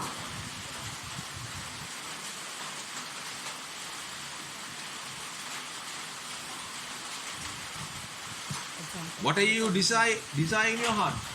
ඔබගේ හදවතෙන් මොකකටද ආශා වෙන්නේ? Whether negative or positive. ධනාත්මකද ඍණාත්මකද?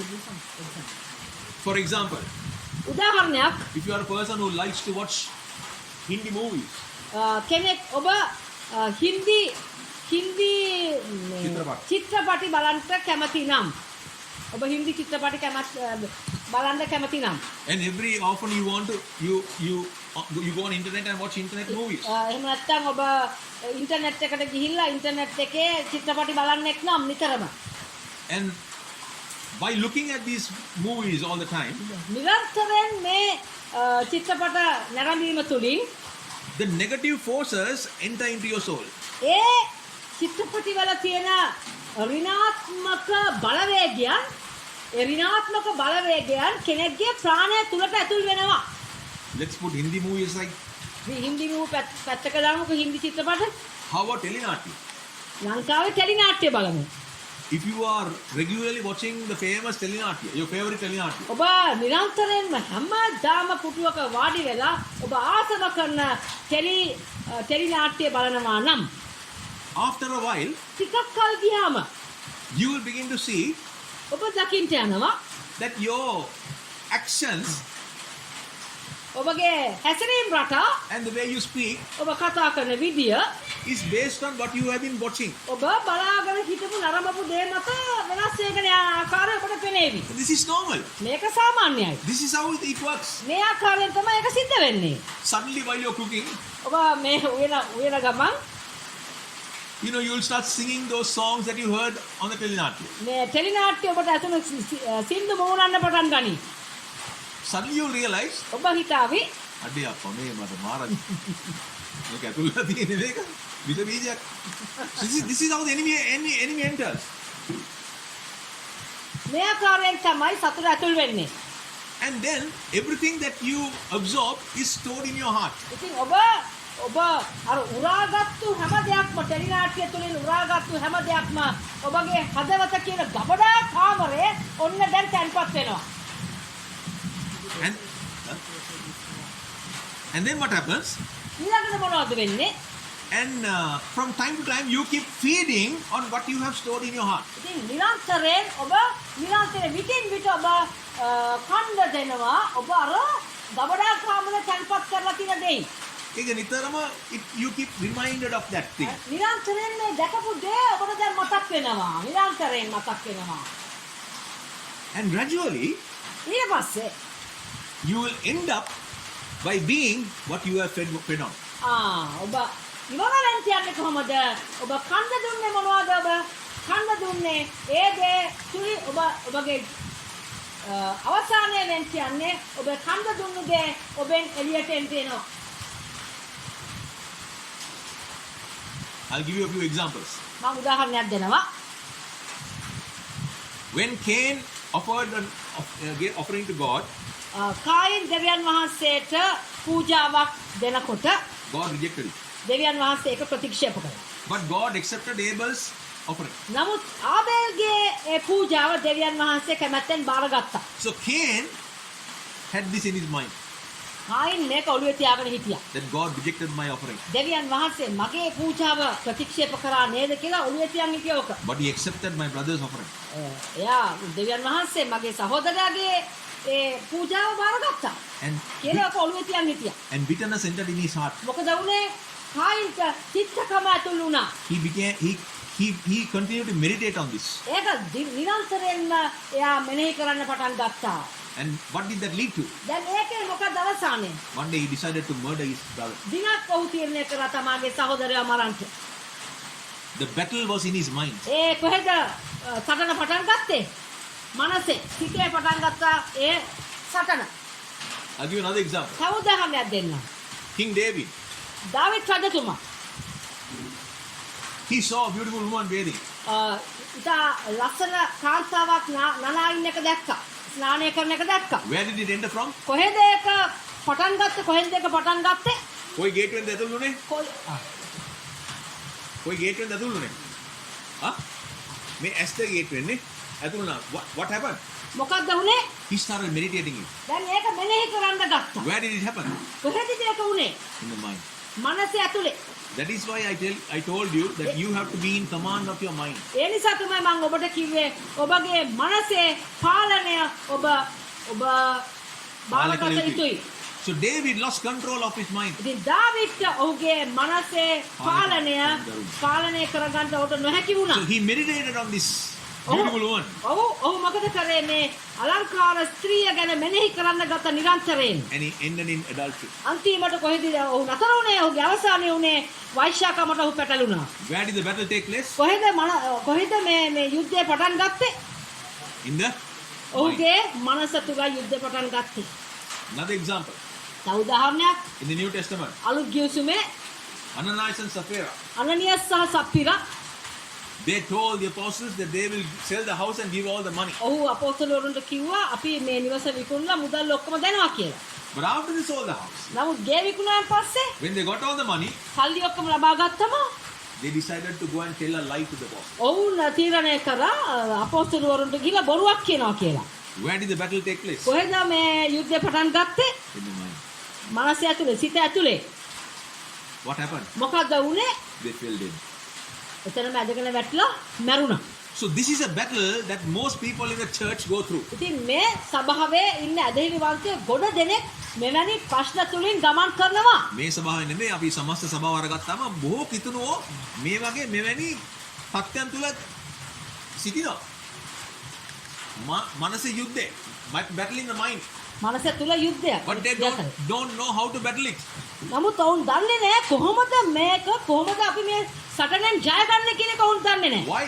ඇයි? Because they have no revelation. ඒකට හේතුව ඔවුන්ට එළිදරව්වක් නැති එකයි. But today God is giving us a revelation නමුත් අද දවසේ දෙවියන් වහන්සේ අපිට එළිදරව්වක් දෙනවා. so that you will be able to take control of your mind. ඔබගේ මනසේ පාලනය ඔබ අත්අඩංගුවට ගන්න So that you පිණිස. will not be a slave to the battle in the mind. ඒ මොකද ඔබගේ මේ මනසේ සිද්ධ වෙන යුද්ධයට ඔබ වහලෙක් නොවන පිණිස.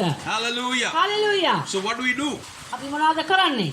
Surface level prayers cannot eradicate the problem. ඔව් ඔබ මේ මතු පිටින් කරන යාඥා ප්‍රශ්නයට නිමා කරන්නට නොහැකි වෙනවා. We have to go to the root. අපිට සිද්ධ වෙනවා ඒ ගහේ මුලට ගමන් කරන නැත්නම් ප්‍රශ්නය කොහොමද පටන් ගත්තේ කියලා මුලට ඔබ ගමන් කරන්න ඕන. When a problem surfaces in your life, ඔබගේ ජීවිතේ එහෙම නැත්නම් තවත් කෙනෙක්ගේ ජීවිතේ ප්‍රශ්නයක් එන විට උඩට එනකොට you must find out ඔබ හොයලා ගන්න ඕන where did this seed come from. මේ බීජය කොහෙන්ද මෙයාට ආවේ? See, every root හැම මුලකටම there is a seed. බීජයක් තියෙනවා. So we must find out. ඉතින් අපි හොයා ගන්න ඕන. Now today God has revealed to you අද දවසේ දෙවියන් වහන්සේ ඔබට එළිදරව් කරලා තියෙනවා. that the entrance to your soul ඔබගේ ප්‍රාණයට ඇතුල් වෙන විදි are the five senses. පංචේන්ද්‍රිය කියන එක අද ඔබට ඉගෙනුවා. So now when a problem surfaces in your life, ඉතින් එහෙනම් ඔබගේ ජීවිතේට ප්‍රශ්නයක් එන විට you must find out ඔබ හොයලා ගන්න ඕන. where did this seed come from. මෙයාට මේ බීජය කොහොමද ඇතුල් වුනේ? Let's say for example anger. උදාහරණයක් ඇටියට කෙනෙකුට එනවා තද කෝපේ. Right? How will you deal with it? කොහොමද කෙනෙක් ඒකත් එක්ක ඒකට ප්‍රතිකර්මයක් කරන්නේ කොහොමද? The first question you must ask yourself, පළවෙනි ප්‍රශ්නේ ඔබ ඔබෙන් අහගන්න ඕන. where did this seed of anger come from? දැන් මෙයාට මේ තරහ යෑමේ බීජය කොහොමද ඇතුල් වුනේ? Is it because you saw something happen that brought the seed in? ඔබ කෙනෙක් ඒ වගේ තරහින් හැසිරෙන එක දැකලා ඒ බීජය ඇතුල් වුණාද ඔබට? Or did it come by you listening to some conversation? එහෙම නැත්නම් කෙනෙක්ගේ සංවාදයක් ඔබට ඇහිලා ඒ ඔස්සේ ඔබ සටන් කරනවද? සමාගිල්ලද? Or did it happen by somebody beating you? එහෙම නැත්නම් කෙනෙක් ඔබට පහර දුන්නු නිසා ඔබට ඒ වගේ තද කෝපයක් ආවද? Find out where the seed came from. ඉතින් ඔබ හොයලා බලන්න ඕන ඔබට කොහෙන්ද මේ බීජය නැටුනේ? And because you permitted that seed to come in, දැන් ඒ බීජය එන්න ඔබ ඉඩ හැරියා. now it has taken root. ඒ ඉඩ හැරපු නිසා ඒක දැන් මුල් බැහැලා තියෙන්නේ.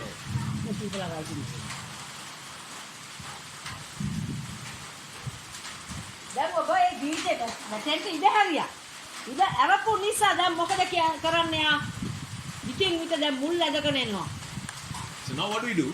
දැන් අපි මොකද කරන්නේ? දැන් මොකද අපි කරන්නේ? Instead of praying surface prayers, දැන් මේ මතු පිට මට්ටමේ යාඥා කරන එක නතර කරලා you go below the surface. ඔබට සිද්ධ වෙනවා ඒ තනත්තාගේ ජීවිතේ මුලට ගමන් කරන්න. And uproot the root දැන් ඊට පස්සේ තමයි මේ මුල ගලවන්න සිද්ධ වෙනවා ඔබට. and cast it out in Jesus' name. යේසුස් වහන්සේගේ නාමයෙන් එක ගලවලා එළියට විසි කරන්න ඕන. I'll tell you an example. මම උදාහරණයක් ඔබට කියන්නම්. There was a Christian man. කිතුණු මිනිස්සෙක් හිටියා. True story. මේක ඇත්ත කතාවක්. When he was 4 years old, ඔහු අවුරුදු 4ේදී his uncle kicked him in the back. ඔහුගේ මාමා දවසක් පස්සපැත්තට පයින් මෙන්න මෙහෙම කරලා පාරක් ගැහුවා. අවුරුදු 4 ළමයෙක් වෙලා ඉඳද්දි. He was very angry. මේ කුඩා දරුවාට මේ චූටි කොල්ලට He said ගොඩක් තරහ ගියා. he said he wanted to take a stone and beat his uncle. ඔහුට කොහොම තරහ ගියාද කිව්වොත් ගල් කැටයක් අරන් මේ මාමට ගහන්න හිතුණලු. And anger came into his heart. ඔහුගේ හදවතට කෝපයක් ආවා. He could not beat him because he's his uncle. මාමා නිසා මේ පොඩි කොළුවට ගහන්න බෑ. So he stored that anger in his heart. ඉතින් මොනවද කරේ? හදවතේ මෙයා ධාරණය කරගෙන හිටියා. මට ගැහුවා නේද කියලා. So sometime later on, ටිකක් කල් ගිහිල්ලා the uncle died. මාමා මැරුණා. But the anger is still there. දැන් මේ තරහ තාම නිවිලා නැහැ. තාම තියෙනවා එයාගේ මතකේ. Now this man also got old. දැන් මේ මිනිහයා දැන් වයසට ගිහිල්ලා. 67 years old. දැන් මේ අවුරුදු 4 ළමයාට දැන් අවුරුදු 67යි. And he had a problem in his life. දැන් ඔහුගේ ජීවිතයට දැන් යම්කිසි ප්‍රශ්නයක් තිබුණා. He had bleeding piles. ඔහුට තිබුණා අර්ශස් රෝගය. Every morning when he goes to the toilet, he's bleeding. ඉතින් ඒක අර්ශස් රෝගය කියන්නේ හැමදාම බාත්රූම් එකට යද්දි නැත්නම් වැසිකිළියට යද්දි හැමදාම මේ ලේ වහනය වෙනවා. රුධිරය වහනය වෙනවා. So he decided that he would go to the doctor and get surgery. ඉතින් ඔහු තීරණයකට ආවා මම වෛද්‍යවරයෙක් ගාවට ගිහලා දැන් මේක ශල්‍ය කර්මයක් කරන්ට සිද්ධ වෙන තත්ත්වයට ඇවිල්ලා. So he made an appointment. ඔහු දවසක් වෛද්‍යවරයාත් එක්ක අපොයින්ට්මන්ට් එකක් දාලා So the day before he went to the hospital, ඒ ආරෝග්‍ය ශාලාවට යන්න කලින් the day before, ඊට පෙර දවසේ had a prayer meeting in the house. ඔහුගේ නිවසේදී යාඥා මෙහෙයක් ඔහු ලැබුවා. I also went. මමත් ඒකට ගියා. Now after the prayer meeting was over, ඒ යාඥාව නිමුණාන් පස්සේ before he went to sleep that night, එදා රාත්‍රියේ ඔහු නිින්දට යන්න කලින් he said he knelt at his bedside ඔහු කියන ඔහු ඇඳ ළඟ දන ගහලා and he repented. ඔහු පසුතැවුණා. He said, God, ඔහු yeah. ඔහු කිව්වා දෙවිඳුනි If there is any unforgiveness in my heart, මගේ ජීවිතේ මම සමාව නොදුණු යම් තැනක් තියෙනවා නම් please remind me. දෙවියනේ මට මතක් කරන්න. And the Holy Spirit reminded him. සුද්ධාත්ම දෙවියන් වහන්සේ ඔහුට මතක් කරා. Intelligence ඔන්න බුද්ධාංශය. reminded him බුද්ධාංශය මතක් කරනවා. and told him, ඔහුට මතක් කරනවා when you were 4 years old, මතකද ඔබට අවුරුදු 4ක් වෙලා තියෙනකොට your uncle kicked you ඔබගේ මාමා ඔබගේ පස්සපැත්තට පහරක් දුන්නා. and you took revenge in your heart. ඔබගේ හදවතේ ඔබ පරිගත්තා. You have not forgiven him. ඔබ අද වෙනකන් ඔහුට සමාව දීලා නැහැ. He's dead and gone. ඔහු දැන් මිය ගිහිල්ලත් ඉවරයි. But there is revenge in your heart. නමුත් ඔබගේ හදවතේ පරිගැනීම තාම නතර වෙලා I නැහැ. want you to forgive him now. දැන් මේ මොහොතේ ඔබ සමාව ඉල්ලන්න ඕන ඔබ කියලා So he කිව්වා. said he forgave his uncle. ඉතින් ඔහු කිව්වා මේ මිය ගිය මාමට ඔහු සමාව දුන්නා කියලා. And he asked God for forgiveness. ඊට පස්සේ ඔහු දෙවියන් වහන්සේගෙනුත් සමාව ඉල්ලුවා. And he went to sleep. ඔහු නිින්දට ගියා. The following day he got up, පහුවෙනිදා ඔහු නැගිට්ටා. he had his cup of tea ඔහු තේ එක බිව්වා. and he went to the toilet. ඔහු ගියා පෙර පුරුදු විදියට බාත්රූම් එකට ගියා. No blood. ඔන්න ලේ වහනය වන්නේ නැහැ. So he came and told his wife. ඔහු ඇවිල්ලා ඔහුගේ භාර්යාවට කියනවා.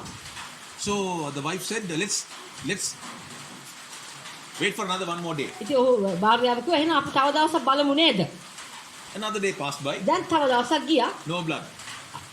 ආයෙ වැසිකිළියට යද්දී අර වගේ මේ රුධිරය වහනය වෙන්නේ නැහැ. So they called the doctor and said, ඉතින් වෛද්‍යවරයාට කිව්වා දුරකථනයෙන් ආමන්ත්‍රණය කරලා let's do another test. අපි එහෙනම් මේ ගැන පරීක්ෂණයක් පවත්වමු නේද? So after about a week they went to the doctor again. සතියකින් පස්සේ දැන් අර ශල්‍ය වෛද්‍යවරයා වෙතට යනවා. So the doctor did all the tests වෛද්‍යවරයා ඕන කරන ඔක්කොම මේ ටෙස්ට් ටික කරලා and he said, you don't need a surgery. ඔහු කියනවා ඔබට ශල්‍ය කර්මයක් අවශ්‍ය නැහැ. He was healed. ඔහු සුව වෙලා. Hallelujah. Hallelujah. What was the cause? මොකක්ද හේතුව? Revenge. පලි ගැනීම. Where did revenge come from? කොහෙන්ද පලි ගැනීම ඇතුළුනේ? When he was 4 years old. ඔහුට අවුරුදු 4ක කාලයේදී. Now he's 67. දැන් ඔහුට අවුරුදු 67යි. So you see, දැන් බලන්න. every time a problem surfaces in your life, හැම වෙලාවෙම ඔබගේ ජීවිතයේ මතු පිටට ප්‍රශ්නයක් එන විට you must find out where did this seed come from. ඔබ හොයලා බලන්න ඕන මට කොහොමද මේ බීජය ඇතුල් වුනේ? And you must deal with the root. ඔබට සිද්ධ වෙනවා මුලත් එක්ක ගනුදෙනු කරන්න. Ask God for forgiveness. දෙවියන් වහන්සේගෙන් ඔබ ඉක්මන් කරලා කමාව ඉල්ල ගන්න. Repent for God. දෙවියන් වහන්සේගේ ඉදිරියේ සමාව ඉල්ල ගන්න. And according to පසුතැවිලා දෙවියන් වහන්සේගේ ඉදිරියේ and පසුතැවිලා according to Corinthians අපි බැලුවේ පදේ මොකද්ද? දෙන්න. According to 2 Corinthians 10:4-6. දෙක කොරින්ති දෙක කොරින්ති 10:4 සිට 6 දක්වා. Take captive of that thought. ඔබට ඒ ආයන හැම සිතුවිල්ලක්ම ඔබ අත්අඩංගුවට ගන්න ඕන. And bring it to the obedience of Christ. ඒක අරගෙන ක්‍රිස්තුස් යේසුස් වහන්සේගේ කීකරුකමට ඔබ ගේන්න ඕන. Do it immediately. ඒක එවෙලම කරන්න ඕන දෙයක්. Don't think whether I should do it or not do it. ඕක ඔබ කරන්න ඕන දෙයක්ද නැති දෙයක්ද කියලා හිත ඉන්න එපා. ඒක ඔබ කළ යුතුමයි. එවෙලම. Take that root out ඒ මුල පිටින් ඔබ උදුරලා දාන්න. and cast it out of your life. ඒක ඔබේ ජීවිතෙන් ඔබ එළියට දා ගන්න ඕන. Hallelujah. Hallelujah.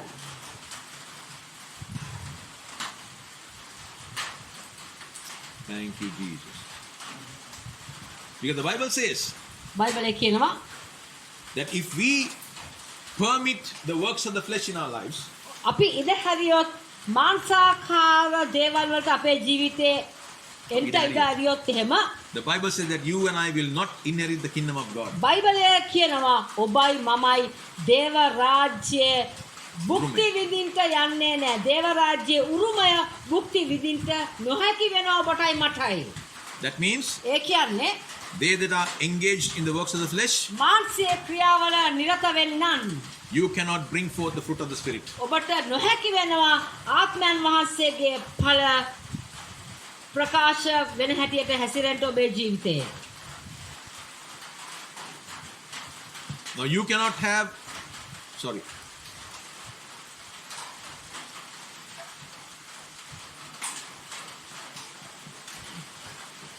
James chapter 3 verse 11 to 18 tells us, යාකෝබ් 3:11 සිට 18 පදවල කියනවා can a fountain send forth at the same time sweet water and bitter water? Sister එක කියවන්න බලන්න. යාකෝබ් 3:11 සිට 18 දක්වා.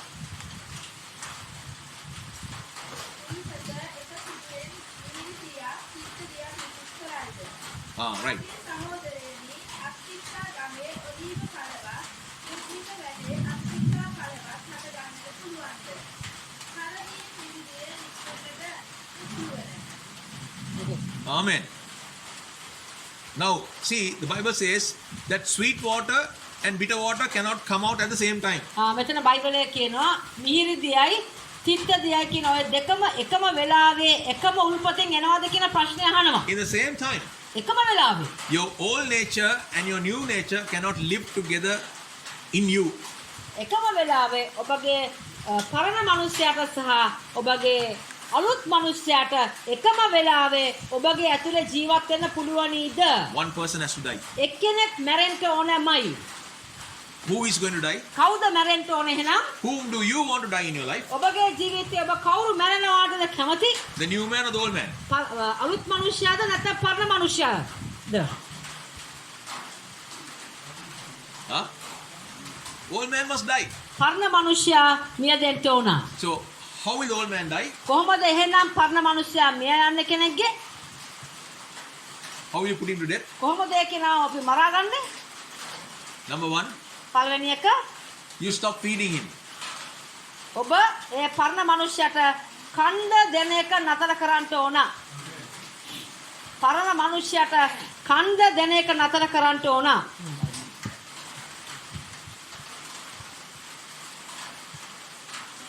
If the internet is feeding your carnal man, අන්තර්ජාලය ඔබගේ මානසික මනුෂ්‍යයට නම් කණ්ඩ දෙන්නේ.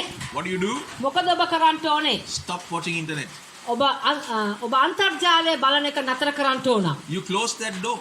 ඔබ ඒ දොර වහන්න ඕන. ඔබ ඒ දොර වහන්න ඕන. If Facebook is what is feeding you, Facebook එකේ නැත්නම් මුහුණු පොත නම් ඔබට කන්න දෙන්නේ. and if it is harming your spirit man, ඒක ඔබගේ ආත්මික මනුෂ්‍යයාට මේක එකට හානි කරනවා නම් shut that door. ඒ දොර වහන්න ඕන ඔබ.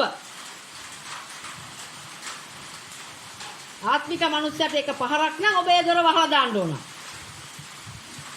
Sometimes wrong relationships with people, සමහර විට ඔබට නොගැලපෙන මනුෂ්‍යයත් එක්ක සම්බන්ධකම් ඔබ පවත්වනවද?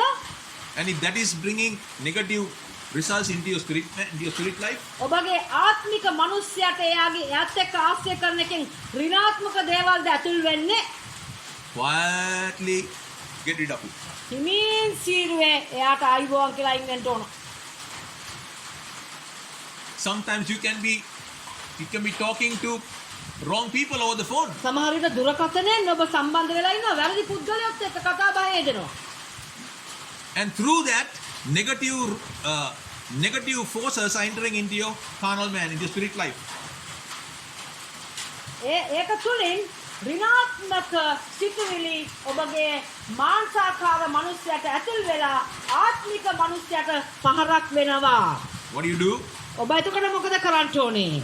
stop connections. ඒ කෙනත් එක්ක තියෙන සම්බන්ධකම දුරකථන සම්බන්ධකම කරුණා කරලා විසන්ධි කරලා දාන්න.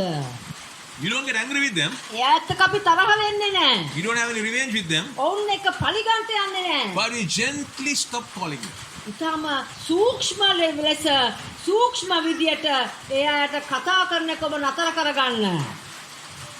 Why do you do that? ඇයි ඔබ එසේ කරන්නේ? To safeguard your spirit. ඔබගේ ආත්මය ආරක්ෂා කරගන්න ඕන නිසායි. So, your job and my job ඉතින් ඔබයි මගේ රාජකාරිය වෙන්නේ is to guard the spirit man. අපගේ ඇතුළේ ඉන්න ආත්මික මනුෂ්‍යව අපි ආරක්ෂා කරගන්න ඕන. Why? ඇයි? Because you and I carry the kingdom of God in our hearts. ඔබයි මමයි අපගේ හදවත ඇතුළේ දේව රාජ්‍ය රැගෙන යන්න නිසා. The king lives in our hearts. අපගේ හදවතේ සිංහාසනාරූඪ වෙලා ඉන්නේ රජතුමයි. The kingdom advances through you and I. ඉතින් මේ රාජධානිය ඉදිරියට ගමන් කරන්නේ ඔබයි මමයි තුලින්. So you have to safeguard the kingdom. ඉතින් ඒ කියන්නේ දේව රාජ්‍යව ආරක්ෂා කරගන්න ඕන.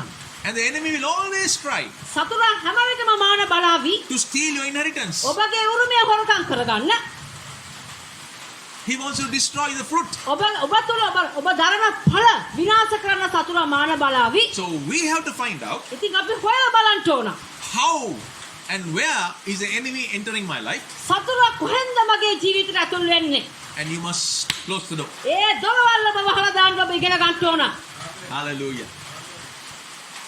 You are a powerful people. ඔබ ඉතා බලගතු සෙනගක්.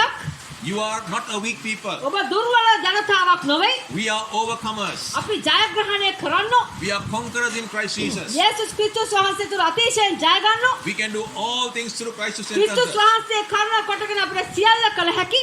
You have been given the power දෙවියන් වහන්සේ අපිට බලය දීලා to තියෙනවා. trample on snakes and scorpions සර්පයන් සහ ගෝනුස්සන් පා ගන්න. and all the power of the enemy. සතුරාගේ මුළු ශක්තියට එරෙහිව The weapons of your warfare are not carnal, ඔබට දීලා තියෙන ඒ අවි ආයුධ මාංශාකාර but නොවේ. they are mighty and strong. ඉත ඒවා ශක්තිමත් බලවන්තයි. ඒවා ඒ බිමට හෙලන්ට බලකොට Pull down strongholds. බලකොට බිඳ හෙලන්ට Take captive every thought that rises up against the knowledge of God. දෙවියන් වහන්සේව දැනගන්න විරුද්ධ උසස් වෙනා සියලු උසස් සිතුවිලි ඔබ අත්අඩංගුවට ගන්න. And bring it captive to the obedience of Christ. ඒවා ක්‍රිස්තුස් යේසුස් වහන්සේගේ කීකරුකමට ඔබ නතර කරන්න ඕන. This is how we live a victorious life. මේ ආකාරයෙන් තමයි අපි ජයග්‍රාහී ජීවිතයක් ගත කරන්නේ. Maintain high security in your life. ඔබගේ ජීවිතයේ ඉතාමත්ම High security. උසස් වූ ආරක්ෂක වැටක් ඔබ දාගන්න ඕන. How do we maintain high security? ඔබ කොහොමද ඔබගේ ජීවිතයට ආරක්ෂක වූ උස්සු වැටක් දාගන්නේ කොහොමද? How do we do that? ඔබ ඒක කොහොමද By කරගන්නේ? constantly meditating on the word of God. දේව වචනය නිරන්තරයෙන්ම මෙනෙහි කිරීම තුළින් The word of God is your security. ඔබගේ දෙවියන් වහන්සේගේ වචනය තමයි ඔබගේ ආරක්ෂක වැට. Hallelujah. හාලෙලූයා. And number 2, දෙවනුව you must maintain a strong intelligence. ඔබ ඊ타මාත්ම ශක්තිවත් වූ බුද්ධිඅංශයක් නඩත්තු කරන්න ඕන. How do we do that? ඔබ ඒක එසේ කොහොමද By having කරන්නේ? a deep relationship with the Holy Spirit. ශුද්ධාත්මයන් වහන්සේත් එක්ක ඊටා ගැඹුරු සම්බන්ධතාවයක් ඔබ පවත්වාගෙන යා යුතුයි. Hallelujah. Hallelujah. When you have a strong security, ඔබට ඊ타මාත්ම ශක්තිමත් වූ ආරක්ෂක වැටක් ඔබ ළඟ තියෙන විට the enemy will not come. යක්ෂයට එන්න බෑ. When you have a strong intelligence, ඔබට තියෙනකොට ශක්තිමත් වූ බුද්ධිඅංශයක් the Holy Spirit will always show you the plans of the enemy. ශුද්ධාත්මයන් වහන්සේ හැම වෙලේම පෙන්වන්නට යනවා යක්ෂයාගේ සැලසුම් මොනවද කියලා. Hallelujah. Hallelujah. God wants you to be a victorious people. දෙවියන් වහන්සේට අවශ්‍යයි ඔබ ජයග්‍රාහී සෙනගක් වෙනවා දකින්න. God wants you to be overcomers, දෙවියන් වහන්සේට ඕන ඔබ අතිශයින් ජය ගන්න වෙනවා so දකින්න. that you can overcome those who come to you for help. ඒ කියන්නේ එවිට ඔබට උපකාරයක් වෙන්න පුළුවන් ඔබ ළඟට පිහිට පතාගෙන එනවුන්ට. Hallelujah. Hallelujah. If you are not able to stand on your feet, ඔබට බැරි නම් ඔබගේ කකුල් දෙකෙන් හිට ගන්න. if you cannot fight your own battle, ඔබට ඇවිල්ලා තියෙන ප්‍රශ්න වලට ඔබට මුහුණ දී ගන්න බැරි නම් How නැත්නම් can you- ඒවත් එක්ක සටන් වදින්න බැරි නම් how can you help someone who's coming to you for help? ඔබ කොහොමද උපකාර කරන්නට යන්නේ? ඔබ ළඟට පිහිට පතාගෙන එන කෙනෙකුට ඔබ කොහොමද උපකාර It's කරන්නේ? not possible. ඒක එහෙම කරගන්න බෑ So එතකොට. God is raising up an army in this place, මේ ස්ථානයේ දෙවියන් වහන්සේ හමුදාවක් ඔසවමින් සිටිනවා. a powerful army. ඊට බලගත්තු සෙනගක්. Hallelujah. Hallelujah. And you are the army. ඔබ තමයි මේ හමුදාව. Hallelujah. Hallelujah. So I pray that God will enable you to take this deep into your heart. මං විශ්වාස කරනවා දෙවියන් වහන්සේ අපට උපකාර කරાવી අද ඉගෙනගත්තු දේ ඔබගේ හදවත ගැඹුරට ගෙනියන්න. I know it's a deep lesson, මං දන්නවා ඒක ඉතා ගැඹුරු පාඩමක් but we කියලා. have to go deep. But we have to go deep. අපිට සිද්ධ වෙනවා මේකත් එක්ක ගැඹුරට ගිහිල්ලා බලන්න. All this while we have been praying surface level prayers. අපි මෙතුවක් කල් අපි යාඥා කරේ මතු පිට මට්ටමින් තියෙන යාඥා. You're always nipping it at the bud. හැම වෙලේම අපි මොකද කරන්නේ උඩින් පේන දේ කප්පාදු කර කර නතර කරගෙන ඉන්නවා. That is not the solution to the problem. ඒක නෙමෙයි ප්‍රශ්නෙට විසඳුම. We got to go below and remove the root. ඒ ප්‍රශ්නේ තන තියෙන තැනට ගිහිල්ලා එතන ගැඹුරට ඔබ ගමන් කළ යුතුයි. ගිහිල්ලා එතන මුල් පිටින් ගලවලා උදුරලා දාන්න ඕන ඔබ. Hallelujah. හalleluයා. And to do that, ඒකේසේ කරන්න today නම් God has given you a revelation. අද දවසේ දෙවියන් වහන්සේ අපට එළිදරව්වක් දීලා තියෙනවා. Today God has showed you how your carnal man is empowered. අද දවසේදී අපට දෙවියන් වහන්සේ එළිදරව් කරා කෙනෙක් කොහොමද තමගේ මාංශයේ මනුෂ්‍යව ශක්තිමත් කරගන්න කොහොමද? Just as your spirit man is empowered with the word of God, ආත්මික මනුෂ්‍යයා දේව වචනයෙන් පණ ගන්නවා වගේම the carnal man is empowered by your five senses. මාංශාකාර මනුෂ්‍යයා ශක්තිමත් වෙන්නේ තමගේ පංචේන්ද්‍රිය තුලින්. I'll say that again. මම ආයත ඔබට කියන්නම්. Just as your spirit man is empowered by the word of God, දෙවියන් වහන්සේගේ වචනය කර්ණ කොටගෙන කෙනෙක්ගේ ආත්මික මනුෂ්‍යයා ශක්තිමත් වෙනවා වගේම your carnal man is empowered by your five senses. ඔබගේ මාංශාකාර මනුෂ්‍යයා ශක්තිමත් වෙනවා ඔබ තුල ඉන්න පංචේන්ද්‍රිය තුලින්. You cannot deny your carnal man. ඔබට පංචේන්ද්‍රියක් නැහැ කියලා ඔබට කියන්න බෑ. There is a battle. ඒ නිසා යුද්ධයක් තියෙනවා අරගලයක් තියෙනවා. If you deny your five senses, ඔබ නැහැ කිව්වොත් අපේ පංචේන්ද්‍රියක් නැහැ කියලා. then you are a liar. ඒ කියන්නේ ඔබ බොරුකාරයෙක්. We all have a battle in life. ඒ කියන්නේ අපි හැමෝටම තියෙන යුද්ධයක් අපේ ජීවිතේ. That is why we are talking about the two wolves. ඒ නිසා තමයි වෘක්කයෝ දෙන්නෙක් ගැන අපි කතා කරන්නේ. But the question is, මේකයි ප්‍රශ්නය. which wolf is going to live? කොයි වෘක්කයද අපගේ ජීවිතේ ජීවත් වෙන්න යන්නේ? The born again man ආත්මික මනුස්සයාද? sorry මේ නැවත උත්පාදනය වුණු මනුස්සයාද? or the carnal man? එහෙම නැත්නම් මාංශාකාර මනුස්සයාද? The carnal man will destroy your soul. මාංශාකාර මනුස්සයා වැඩි වර්ධනය වුණොතින් ඔබගේ ප්‍රාණය ඔහු ගිල ගනීවි. So he must die. ඒ කියන්නේ ඔහු මිය යන්න ඕන එහෙනම් මාංශාකාර මනුස්සයා. Hallelujah. Hallelujah. How will you put it dead? අපි කොහොමද මේ මාංශාකාර මනුස්සයව මරාගන්නේ? Stop feeding him. ඌට කණ්ඩ දෙන එක නතර කරන්න ඕන. If the internet is feeding you, අන්තර්ජාලය නම් කණ්ඩ දෙන්නේ. stop watching internet. ඒක බලන එකට දොර වහන්න. If Facebook is feeding you, Facebook එක නම් ඔබට කණ්ඩ දෙන්නේ. stop the Facebook. A Facebook එක බලන එක නතර කරන්න. The telephone is feeding you, දුරකථනය නම් ඔබට කණ්ඩ දෙන්නේ. stop using it. ඒක පාවිච්චි කරන එක නතර කරන්න. You know, in our house, අපේ ගෙදර when our children were small, අපේ දරුවා කුඩා කාලේ we realized that we were all every day everybody was glued to the TV. එක්තරා කාලයක අපිට තේරුම් ගියා අපි ඔක්කොම ඉඳගෙන ටෙලි නාට්‍ය බලනවා කියලා. Christians අපි කිතුනුවා watching Telenatya Telenat- every day. Tele නාට්‍ය හැමදාම බලනවා. We take the food in our hands and come and sit in front of the TV and watch TV. අපි මොකද කරන්නේ? බස් පිඟාන අතක අරගෙන ටීවී එක ඉස්සරහට ඇවිල්ලා ටෙලි නාට්‍ය බලනවා. One day we decided දවසක් අපි තීරණයකට ආවා this is not going to help us. මේක අපිට මේක නම් උපකාර වෙන්න යන්නේ This is a dangerous thing to us, to our Christian growth. මේක අපේ කිතුණු ජීවිතයට හරිම භයානක එකක් මේ ටීවී එක. What do we do? දැන් මොකද අපි කරන්නේ? Cannot remove the TV. දැන් ටීවී එක ගලවන්න බෑනේ ගෙදරින් එළියට. What did we do? අපි මොනවද කරන්නේ? Remove the antenna. ඇන්ටෙනා එක ගලවලා දැම්මා. No more TV. දැන් අපේ ගෙදර ටීවී නෑ. දරුවෝ පොඩි කාලේ. No Telenatya. දැන් ටෙලි නාට්‍ය බලන්නෙත් නෑ. TV is there. ටීවී එක තියෙනවා. Now we have God channel. දැන් අපිට තියෙනවා ගෝඩ් channel එක. 24 hours a day God channel. පැය 24ක් මුළුල්ලේ ගෝඩ් channel එක So තියෙනවා. when we remove the antenna, ඇන්ටෙනා එක ගැලවෙවන් පස්සේ my children were complaining. මගේ දරුවෝ මේ මැසිවිලි කියන්න ගත්තා. කොඳුරන්ට ගත්තා. For a time, for a season, ටිකක් කල් යනකම් we did not accept it. අපි ඒක බාරගත්තේ නෑ. So today we have no more Telenatya in our house. අපේ ගෙදර තවදුරටත් ටෙලි නාට්‍ය නරඹන්නේ නෑ. No news. ප්‍රවෘත්ති බලන්නේ නෑ. Only God TV. දෙවියන් වහන්සේගේ ගෝඩ් ටීවී කියන channel එක. Why? ඇයි? Because it is affecting our spiritual growth. ඒක අපේ ආත්මික වර්ධනයට හානි කර නිසායි. You know, why are we willingly bringing the wild dog into the house? අපි තම කැමැත්තෙන්ම වල් බල්ලෙක්යි ගෙදර ඇතුළට ගන්නේ. Why? ඇයි? Get rid of it. උගෙන් අයින් වෙන්න. What is bothering you today? මොකද්ද අද දවසේ ඔබට ප්‍රශ්නයක් වෙන්නේ? මොකද්ද ප්‍රශ්නයක් වෙලා What තියෙන්නේ? is the problem? මොකද්ද ඔබගේ ජීවිතයේ ප්‍රශ්නය අරගලය? What is affecting your spiritual growth? ඔබගේ ආත්මික වර්ධනයට මොකද්ද බාධා කරන්නේ? What is stopping you from advancing in the kingdom of God? දේව රාජ්‍ය ඉදිරියට ඔබ ගමන් කරන එක මොකද්ද ඔබට බාධා කරන්නේ? You must know the problem. ඔබ දැනගන්න ඕන මොකද්ද ප්‍රශ්නේ You කියලා. never tell me.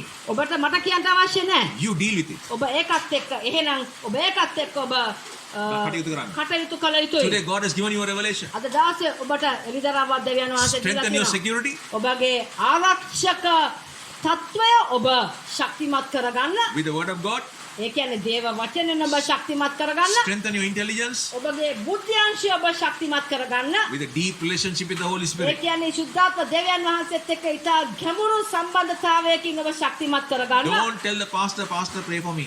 පාස්ටර් ගාවට දුවගෙන ඇවිල්ලා කියනවා පාස්ටර් මට යාඥා කරන්න කියලා. Each one of you individually must learn to have a deep relationship with the Holy ඔබ Spirit. එකිනෙකා පෞද්ගලික ලෙස දෙවියන් වහන්සේ ඉදිරියේ සුද්ධාත්ම දෙවියන් වහන්සේත් එක්ක සම්බන්ධකමක් ඔබ ගොඩනගා ගත යුතුයි. And live a victorious life. ජයග්‍රහී ජීවිතයක් ඔබ ගත කරන්නට නම් Remember, මතක තියාගන්න you are going to be the feeders to your church. ඔබ තමයි ඔබගේ සභාවට කන්ට දෙන්න යන්නේ So, ඉදිරියේදී. for you to feed your church, ඔබගේ සභාවට ඔබ කන්ට දෙන්න නම් you have to first feed yourself. ඔබ මුලින්ම ඔබ කා ගන්න ඕන. So, what are you feeding yourself with? ඉතින් ඔබ මොකකින්ද ඔබට කන්ද දෙන්නේ ඔබ? What you feed yourself with is what you will feed others. ඔබ මොකකින්ද ඔබ කන්ද දීගන්නේ? ඒකෙන් තමයි ඔබ අනිත් අයට කන්ද දෙන්න යන්නේ. සභාවට එන අයට. Be careful. ඒ නිසා ඔබ ප්‍රවේශම් වෙන්න ඕන. Did you understand? පැහැදිලි නේද අපි කියන එක? Amen. පැහැදිලි නේද? Are you blessed today? අද දවසේ ඔබ ආශිර්වාදයක් ලැබුවාද? Amen. Amen. Amen. Amen. Did the Lord speak to you? දෙවියන් වහන්සේ ඔබට අද කතා කළාද? දෙවියන් වහන්සේ. Amen. Amen. Hallelujah. Amen. Hallelujah. Praise God. Let's pray. Let's finish. අද අපි ආඥා කරලා අපි අවසන් කරමු. Brother Anush, ආඥා කළා අවසන් කරන්න.